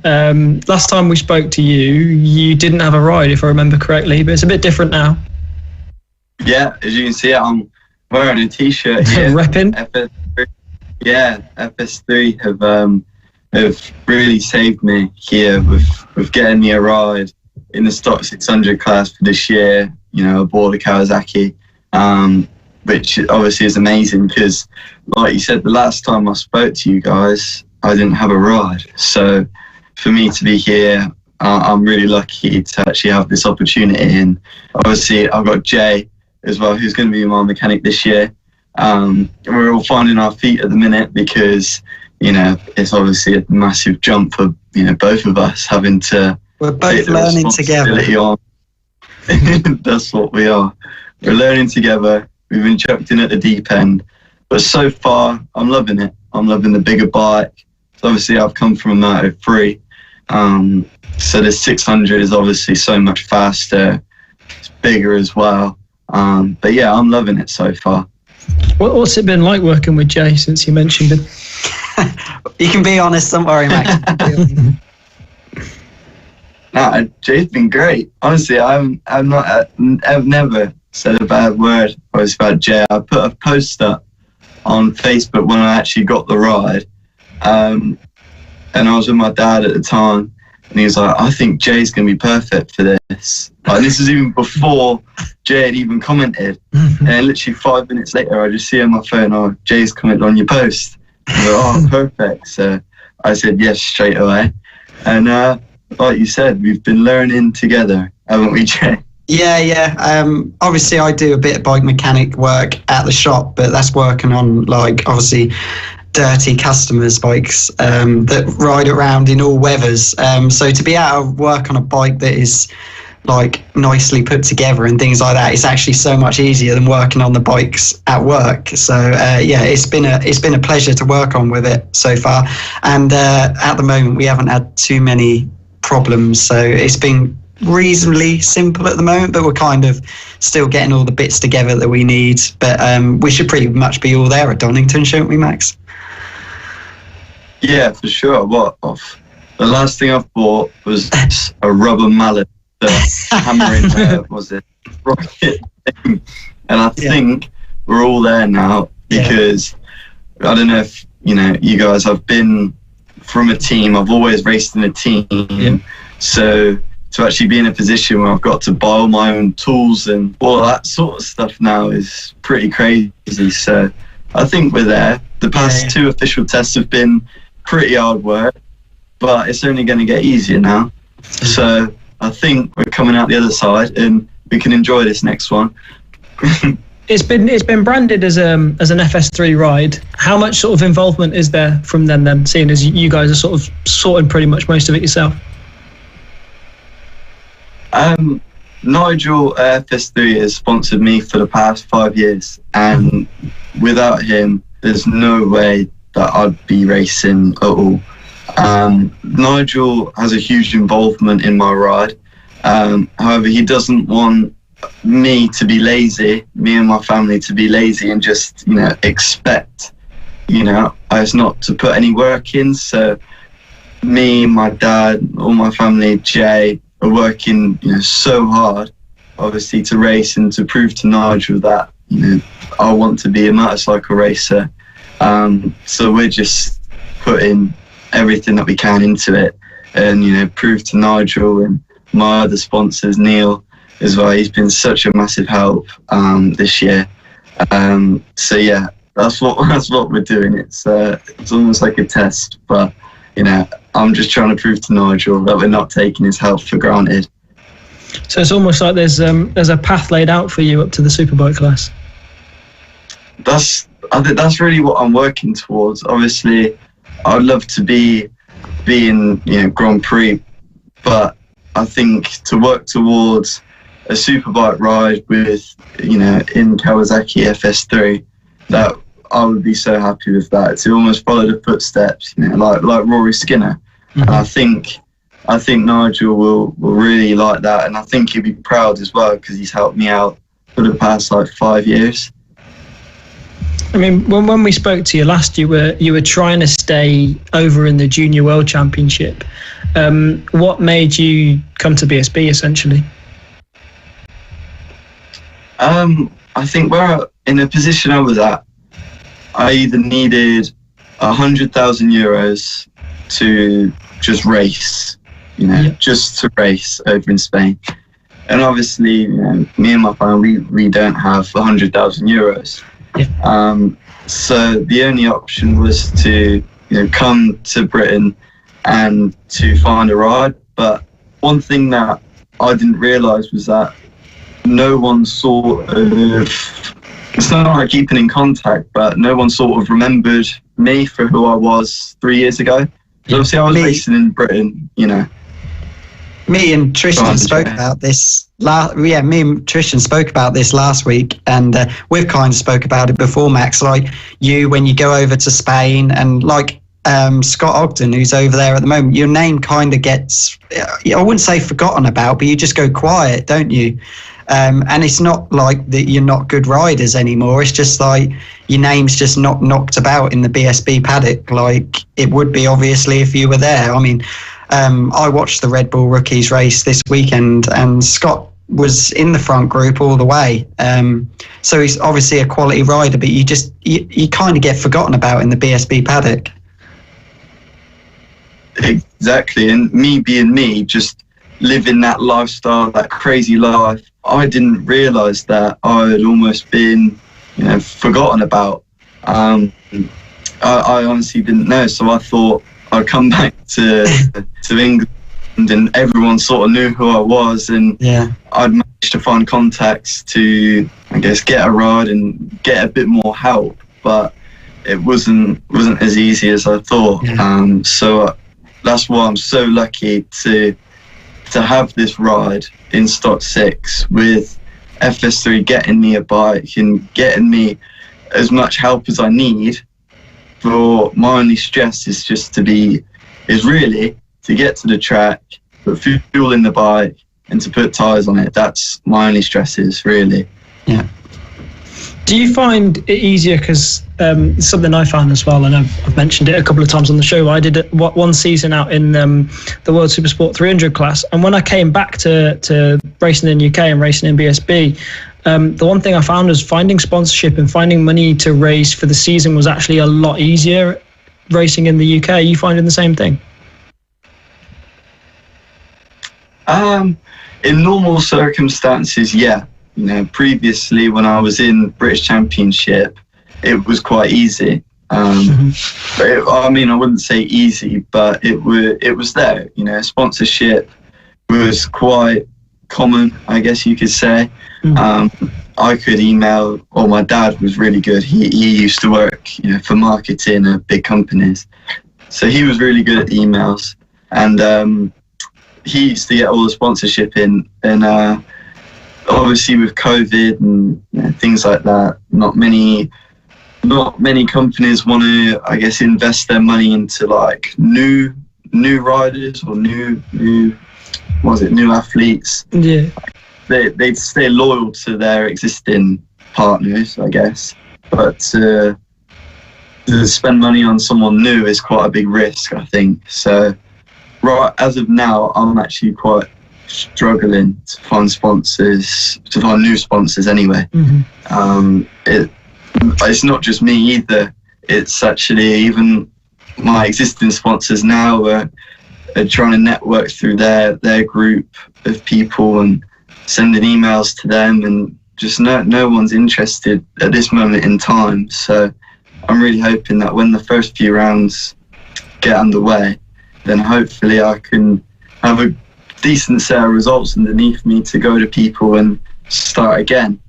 Yeah, it's a difficult time for everyone at the moment, especially with everything that's going on in the world. So it's difficult, and it's sometimes it can be hard to persuade companies that are struggling to give you money to go race a bike. But you're back in UK now, on a 600. Big task, a lot to adapt to. What's it been like adapting to the 600? It's been crazy.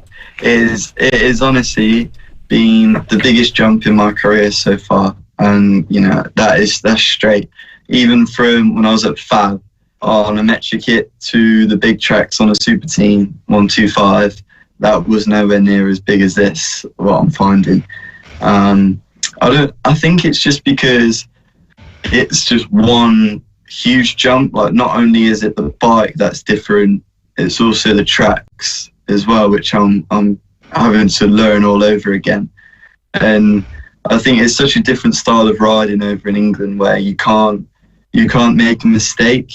Like, for example, Alton Park, I hit a false neutral into turn 1, and that was it. In literally half a second, I was into the barrier, on the grass in the barrier. Whereas in GP, on a GP circuit over in Spain, you hit a false neutral, and that's it. You can just go on. There's plenty of runoff, plenty of tarmac, and you don't have to worry about it. You just rejoin, continue as you were. So that sense for me is quite, like, it's almost scary. You know, it's almost scary having to make that jump again.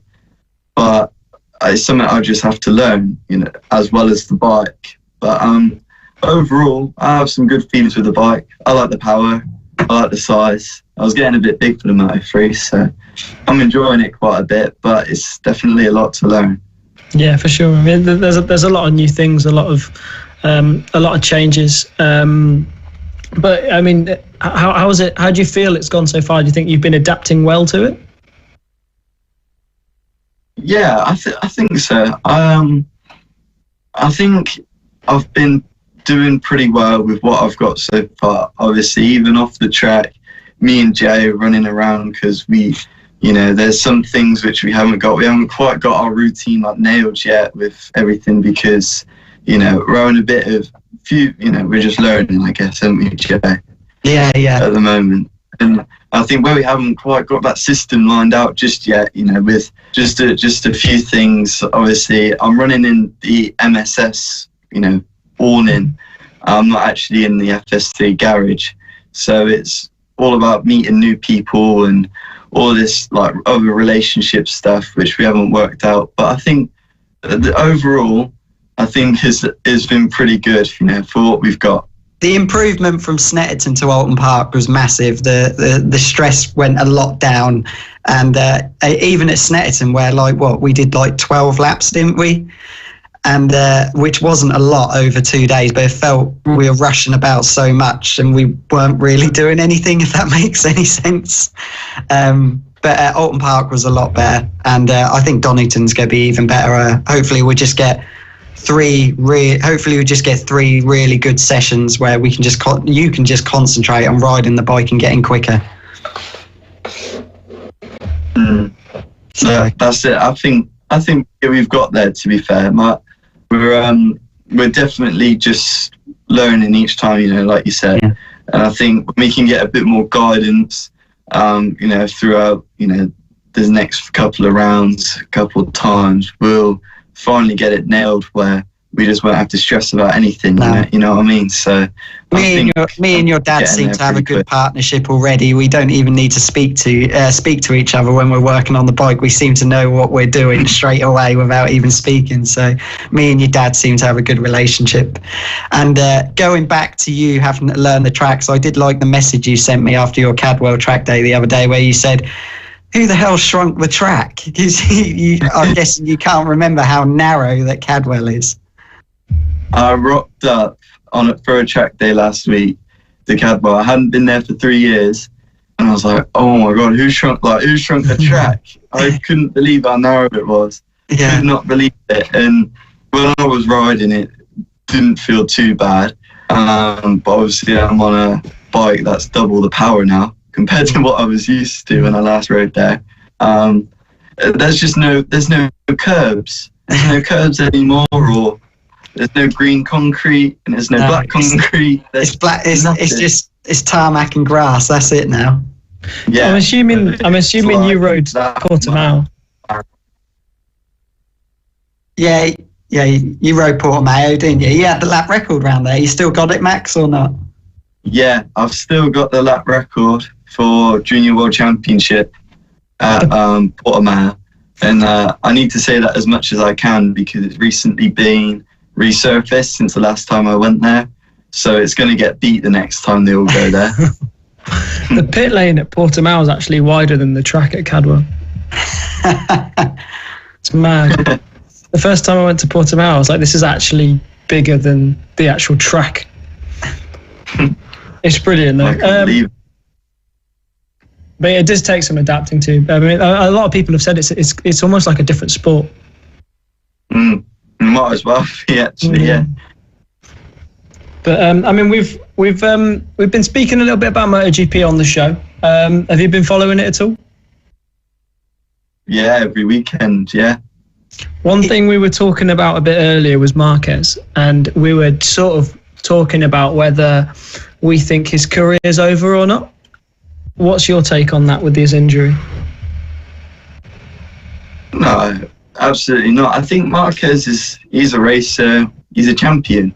I think he's got that mentality built in him where he needs to win to live, I guess, with yourself. I think it's something that you get built into people where you just need to win.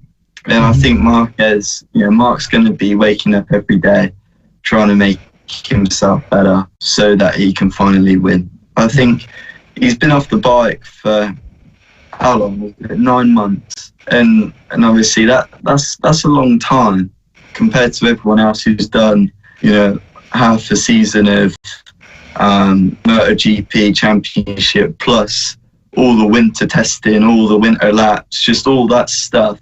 And even going to the gym, he barely went to the gym over the winter. So I think it's going to take some time, but I wouldn't expect maybe, I don't know. I wouldn't expect much this year, but I think next year he'll be back in contention, and I'll bet you on that. All right. Me and Tristan both said that we think he will win a race before the end of the season. Ooh, you know what? At Le Mans, he led the race, didn't he? Yeah. Tristan did say that would be a wet race he would win, though. Oh, all right. Wet race in the year. Yeah, all right. I can agree with you on that. Yeah, it's a lot easier on your injuries and wet races, and it's a lot less physical. So I think it could be a possibility. But before you go, we're going to get your predictions, because we did some predictions last week on Mugello, on the top 3 of each category. We got them very wrong, but we're going to take your predictions as well and see how wrong you get them for this weekend at Catalonia. So we'll start off with GP. No, I'll tell you what, we'll start off with Moto3. We'll start with Moto3. Who's your top 3 this weekend for Moto3? What is it? Moto3, big drag to the line. I'm going to go with Acosta. Yep,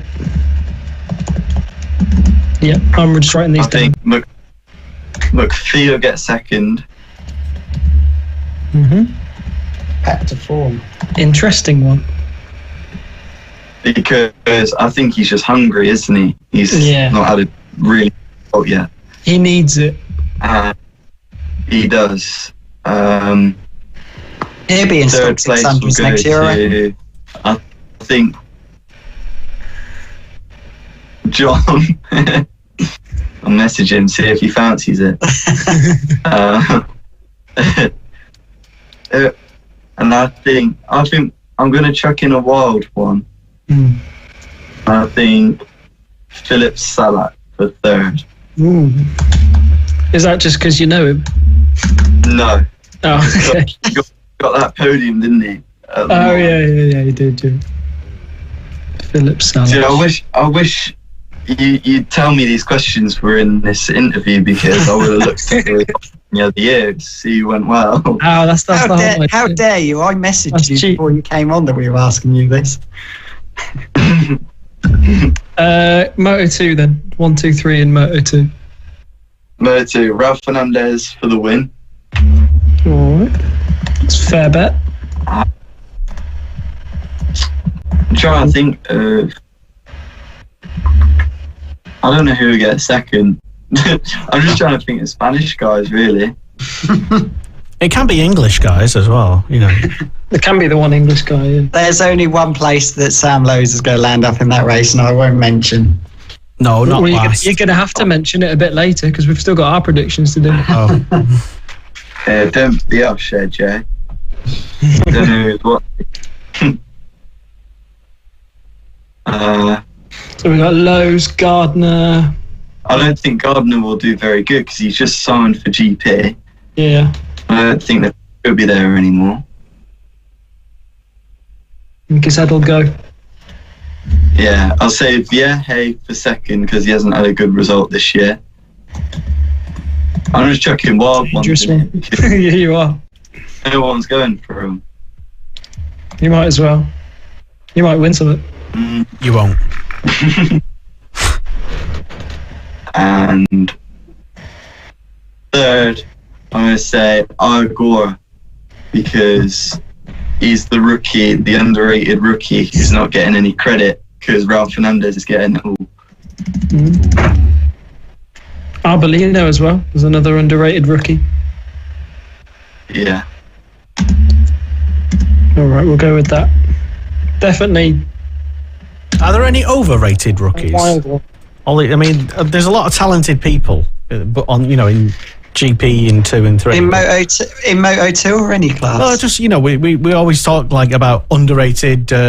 He's good and overrated. Who's an overrated rookie? I don't think there's many because it's hard to impress. Yeah, I don't think there are. Are there any? I don't know. I think Thomas. He's not a rookie, but Thomas Luty's been in Moto 2 far too long now, and he needs to move on. So yeah, Thomas Luty. Well, he's not a rookie. He's not a rookie, though, is he? So, definitely not a rookie. That's just your hatred he was a of. very good rider. He's had his day though. Wow. Okay. Interesting. Top 3 Moto GP. GP. Miller P1. Interesting. All right. Quartararo second. Safe bet. And third. I feel like anyone can get third, you see. Marcus. In GP. Anyone. Go with someone like Lecuona then.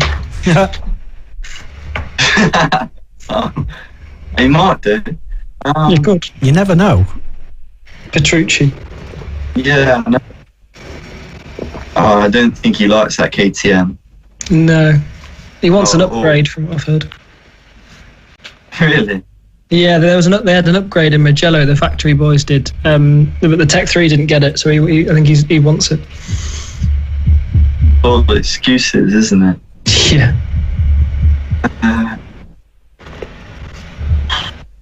I want Nakagami to get third. Nakagami, that's an interesting shout.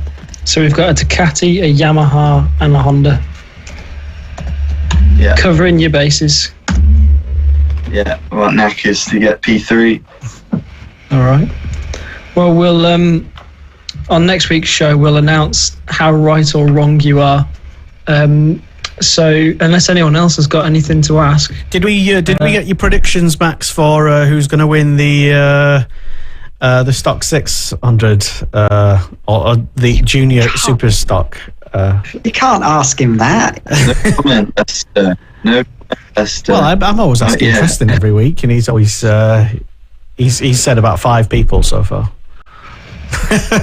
I don't think I've ever answered it. I just you did. Quiet and wait for you to move on. You said on the last week's show, I think No. So I forgot exactly. You asked me, and then you carried on talking and forgot about the questions. That does sound like something I would do. Yes. Yeah. So yeah. Anyway, well, we know who Jay. He's even paying attention. Whatever. Always attentive. But yeah, Max, fantastic to have you back on the show, and we will keep up to date with you, either by getting you back on the show or via Jay's updates. So yeah, best of luck, I suppose, for the season. Thanks. I'll be back. Thank you. Yeah, and good luck for the final test, and first round just a few weeks away, isn't it? Wow. Yeah. See you guys. No, thanks so much. See you next week. Take care, mate. Cheers, All right. guys. Fantastic. And interesting chat again with Max Cook. And interesting that he said something that I think maybe you have a bit of experience with, whereby you've gone away racing internationally for a little bit, raising your profile, but by the time you get back here, you're because you've been out of sight, out of mind. People are, it's like you're sort of taking 2 steps back by the time that you've come back here, isn't it? Almost. Oh, absolutely. Sponsorship. it works both ways, because to be honest, when I went out there, I sort of completely lost touch with what was happening in the UK and BSB and stuff, and I came back and everything was different. And then I came back and no one knew who I was. So it's like you say, it's weird, but it's I mean, you see it. Loads of riders do it, like Max, and go out to Junior World Championship or World Supersport 300, or like Tom Booth, Amos is a prime example. He became the first British winner of World Supersport 300 the other week, and not many people actually know about it. No, because we mentioned it, mostly. Not because we mentioned it. That's why people know, but. We were one of the only people, like you say, to actually mention it. It did get a little segment on Eurosport, but I'm not sure how many people saw it. Yeah, that's another thing.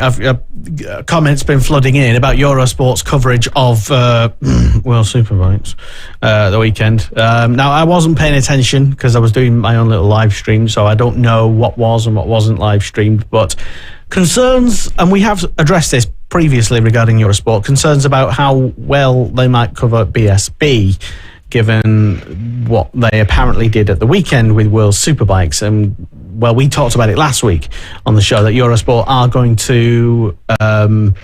BSB are still going to be serviced by having round 2, 3 and 4 at least on Quest. So... Yeah. That's something. Which I think is good, really, because I believe Quest is on the Freeview box, so it is generally available for everyone. It's more available, yeah. Yeah, so I think that's really good, not just for like people who obviously haven't got Eurosports, but for riders as well, because it helps sponsorship a little bit, because you're going to have more people watching. Yeah, and I suppose as long as we know about it beforehand, and we don't just like turn Eurosport on and be like, where's BSB? I don't know, I'll take to the internet and voice my opinions. But yeah, round 2, I think it's round 2. I'll have to double check. Round 2, 3 and 4, I'm going to guess, or at least 3 and 4. Yeah, on Quest. But round 1, Alton Park in a couple of weeks' time, definitely on Eurosport. And that'll be interesting. The British Talent Cup, Max Cook's former stomping ground. That'll be racing as well. Motorsport Media will be in attendance. So you'll probably see me floating around the paddock, doing some rider interviews and some such. So if you do see me, say hello. You'll be interviewing Max Cook's little brother, James Cook. Yes, James is racing in that, and he's actually doing pretty well. I think he was top of every sheet at Snetterton, wasn't he? Well, yes, he was, but he didn't go out on the second day of testing no. at all, so hard to gauge. It was terrible conditions. You couldn't read anything from it. Unless you were quickest, in which case, you were the quickest. British Talent Cup's going to be on. Also, Tristan, you're going to be racing. Have you got one race at Alton Park? 2 at Alton, I believe, and then normally it's 1, but there's a couple of rounds that we have 2 for some reason. And you will be racing it, every. Okay. I think we're at every single round this time. Yeah. Right. Okay. Because there was a couple of name changes for championships, and I still can't get my head around the fact that it's no longer stock 600 and 1000. It's now the National Superstock Championship and the Junior Superstock. Yeah, my brain still hasn't caught up. I still call it Superstock 600 and Superstock 1000. Yeah. But anyway. Will we at all be hearing you do any commentary at... anything more than Fab this year, Tristan? Yet to be seen. We're not sure yet. Okay, fair enough. Well, if you do, good luck. Anyway. Thank you. I'm not saying that British Talent Cup would be... Anyway, I'll just edit myself and move quickly on. It's all rumours. It would be good to at least hear... you on the commentary at BSB in some capacity. I'll be trying my best. But at least for the road to Moto Gp Championship, Fab Racing, you will be one of the main commentators, which third round is in July now. It's quite a good big gap between between rounds, isn't it? Have we found out who's filling his position on the Clash rounds yet, Lester? Oh, yeah, Tristan. Well, obviously, I mean, obviously I would have said Jay King, but you're busy with Max, so yeah. No, I will be at the Fab rounds. Oh, it sounds really bad. So you're gonna get Max and Max. Wow, you're gonna just leave him doing his own spannering. Wow. Yeah, well, just so you can enjoy some pit bike glory. Really, because I got given this pit bike and I've been told to ride it. So okay. I hope he's cutting your paycheck. Yeah. Yeah, actually, one question that I probably wanted to ask while he was on the show, Max, is from a complete outsider's perspective, i.e. my perspective. You know, I've never been involved in setting up a bike or involved in a race team or anything where you both have. Making that step, and it's interesting to hear that, you know, throughout his career to date so far, he's always had everything looked after by the team, and, you know, he's always had everything provided. And you just don't think, really, that to effectively be like somewhat of a privateer, although being sponsored by FS3, you're still effectively kind of sort of on your own to a large degree. You just don't think that someone like Max Cook has to go and buy, you know, all the tools that everybody else automatically always has anyway. It's just, you know. I can see, like he said, like he literally left Metrokits, which obviously his dad would have been doing from him, and then he just went straight into, like, you got your Red Bull rookies, the British Talent Cup team, where everything is just literally put on a plate for you, really, isn't it? You just go out and ride the bike, and now he's kind of had to start all afresh, and like me and him were kind of looking after ourselves, really, but I'm enjoying doing it, so. Well, yeah, learning together, I hear. Learning to get a learning year. Yeah, I know said that a couple of times. Yeah, after a few arguments. No, I didn't forget to bring it. No. But yeah, I mean, well, yeah, why not? I mean, it's in some ways having everything done for you as a youngster. If you are the person, you know, if you are the rider, that's great. It's amazing. You don't have to worry about anything. You just turn up, dive on your bike and go. But really, would it be better to, now Max is learning the realities of not being involved in that international setup anymore, and he's having to buy, you know, his own tools and stuff like that. Do you think maybe it might have been better to at least, you know, learn that from the beginning, potentially? I guess obviously when I was a kid, obviously I was never talented enough to get in those sort of teams. But my dad, when I was younger, was very like, I need to be hands-on with the bike. I need to learn on how the bike is running and those sort of things. Obviously, I wasn't rebuilding engines and things like that, but he wanted me to learn about, like, getting gearing correct for tracks and things like that. And my dad always made me, like, at the end of a race meeting, I always had to clean my own bikes and make sure they're ready to go for the next one. So I think it is good that that you learn, not so much like getting in depths of, like I said, stripping engines out, but you should know, like, how the bike is put together and things like that. Yeah, and I know that some kids, being in the Fab paddock, you're bound to pick up some things, definitely, because, well, that's you know, you're at kart tracks and you're sort of with your family all weekend, and then,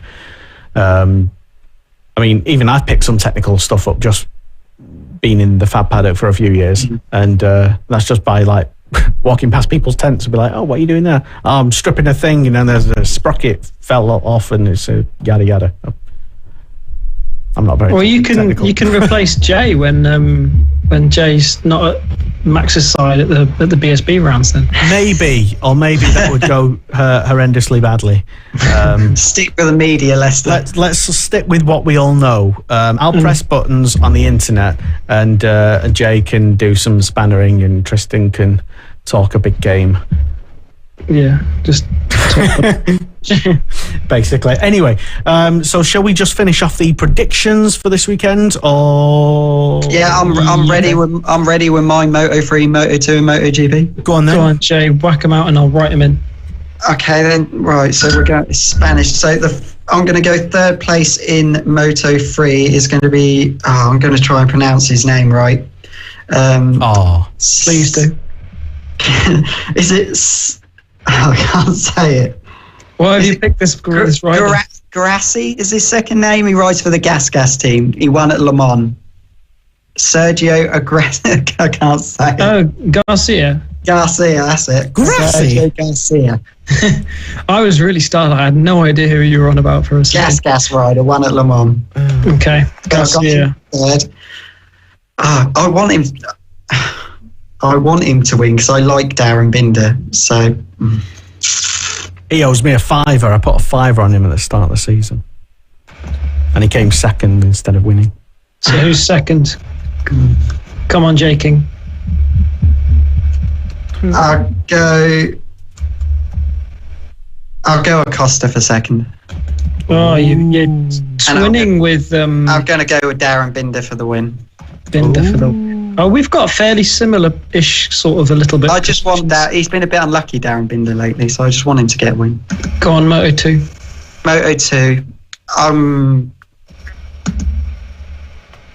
I'll go. I think Gardner will get third. Gardner third. Yeah. You don't think he's going to win again? No. Doesn't like the Australians. I'm going to go. Is it Fernandez second? Yeah, that's a fair shout. And so who's going to win it then? Yeah, I'm going to go because he didn't look happy at the end of the race because of that little bit going on the green. I'm going to go for his first ever Moto 2 win. I'm going to go Joe Roberts. I wrote Lowe's. I thought you were going to say Lowe's. No, that's change it, Roberts. Joe Roberts. So where's Lowe's going to finish? In the gravel trap. Ah. P.S. Lowe's will crash. It's a slippery slope now, sorry to say. If he crashes again, you're not allowed to say that. Okay. Next time. Look, he's now got to the point in that championship now where a second is no good to him. He's got to be winning races, so what's going to happen? We just did a whole segment about him, just trying too hard and, not putting too much pressure on himself. And you're like, right. Oh, now he's got to finish first. So push and fall. Moto GP, right. Go on. Oh, I'm going a real wild one for third place. I'm going to say third place, Marquez. It's hardly wild. It's probably a good prediction. I'd say it's wild. It's outrageous. I'm going to go second place, Bagnaia. Bag. And then first place to someone who I think he's kind of already got one hand on the trophy. I'm going to go Quartararo for the win. Yeah. Playing it safe. Yeah. That's boring. No, I'll put Marquez for third. I think that's a wild one. Oh, yeah. But you've played it safe for the win. Yeah. Well, so did I, actually. And Tristan? Where are we starting? Moto 3? Yeah. I've gone for McPhee in third. Oh yeah, he's still in it, isn't he? Yeah, and he's recovering from his learning beginning of the season. Oh, he's always recovering. And then Binder for second, and Acosta for first. So we've kind of gone for the same ones, but just in a different order. Yeah. Apart from third, Garcia for Grassi. And Moto 2. Bezzecchi in third. Yeah. Because he was third at Italy, so he'll be third in Spain. Gardner in second, and Fernandez to win because he's Spanish and it's Spain. Oh. So I've played it safe. And Moto GP, your predictions? GP, I've played it safe, just like Jay did, but I've gone for Zarco in third because that could be. But my 1 and 2 is actually the same as Jay. I've gone for Quartararo and Bagnaia first and second. Interesting. Okay. I think Marquez on a home track might just give him that little bit of strength to get him a podium. Doesn't work like that. Yeah. He'll just heal his shoulder and he'll be able to get a podium. You always try harder at your home tracks, don't you? Well, since like Spain. Why are you has, holding back seven- at all the other ones? 7 tracks. I don't know. It's just a psychological thing. Well, always has been for me, anyway. You did win I at found Ella it's Park actually at Fab harder. last year. Yeah. Sorry, Tristan. I think some people find it can actually be harder because there's more pressure. What's your home track, Tristan, in England? Like where the closest you live? Probably Donington. Yeah. Do Do you you have a- seem to go better there or not? I always have terrible luck at Donington. There you My go. brakes have failed on me twice at Donington. Oh. In nice place. Well, there's never a nice place for your brakes to fail, but were they Redgate. Both times. Redgate. When was that? not good? It was the one I was on the 450s. There was like £5,000 worth of damage from the crash. Still, you've forgotten about it all now, though. Yeah, it was a while ago. Yeah. You can't remember it. I've almost paid it off now. Yeah, well, okay, interesting. And your local track is Kart Track, Jay, Ella Park. Well, my local track, I did use, when I did big bikes, I always did well at Snetterton as well, but that was when it was the old Snetterton, and when I was racing, I was like 14, I weighed like 5 stone, and I was racing against 30-year-old men that weighed about twice the size of mine, so I used to go down that back straight at Snetterton. I used to overtake about 12 or 13 people at once. And now you're the 30-year-old man. Yeah, so there you go. You never know. The big bike return might be back next year. We'll see. Ooh, watch this space. Maybe even racing up with the 600s is full of kids. No, it won't be at BSB level. Trust me. Why not? You never know. If you get the backing for it, Well, you're not going to say no, are you? No, if someone if someone said to me, "Here's 25 grand, you can go do the Ducatis," which would probably be the most likely class I'd do, then yeah, I'd snap their hand off. Yeah, but why would anyone say that? Yeah, I don't know. I mean, what I mean is, of course, someone would say that. Good luck on all that. If there's anyone who has got a spare 25 grand, then Give it me. I'd really appreciate it. Yeah, and I'll live stream it for you. So there you go. Right, that is the end of tonight's show. Overrun slightly, and despite Tristan's pre-show trepidation that we wouldn't actually be able to fill 2 hours, that's why he did tons and tons and tons of prep. So much And so he didn't use any of it. so much so that we've got more than enough for next week's show. Yeah. So We didn't even get on to BSB predictions. Not really. We talked a We little can bit do that about- next week. Yeah. So, yeah, well done, Tristan, for writing a whole massive, long, like 10-page script that we barely ever used. But there you go. Marquez to Formula One. It's on. Yeah, Marquez to Formula One, and yeah, Is that our words of wisdom as we sign off? Yeah. exactly. Anyway, thank you very much for tuning in to another Superbike show here on Motorsport Radio. And don't forget, you can also tune in to us next week live at the same place on motorsport.radio, on Twitch, on Twitter, on YouTube, on Facebook, on VK, hello, and some other gaming platforms as well. And also you can download the audio podcast of this show and take it with you and share it amongst your friends and tag and all that sort of stuff. Anyway, thank you very much for tuning in, and good night. Bye-bye. Bye. Ta-ra.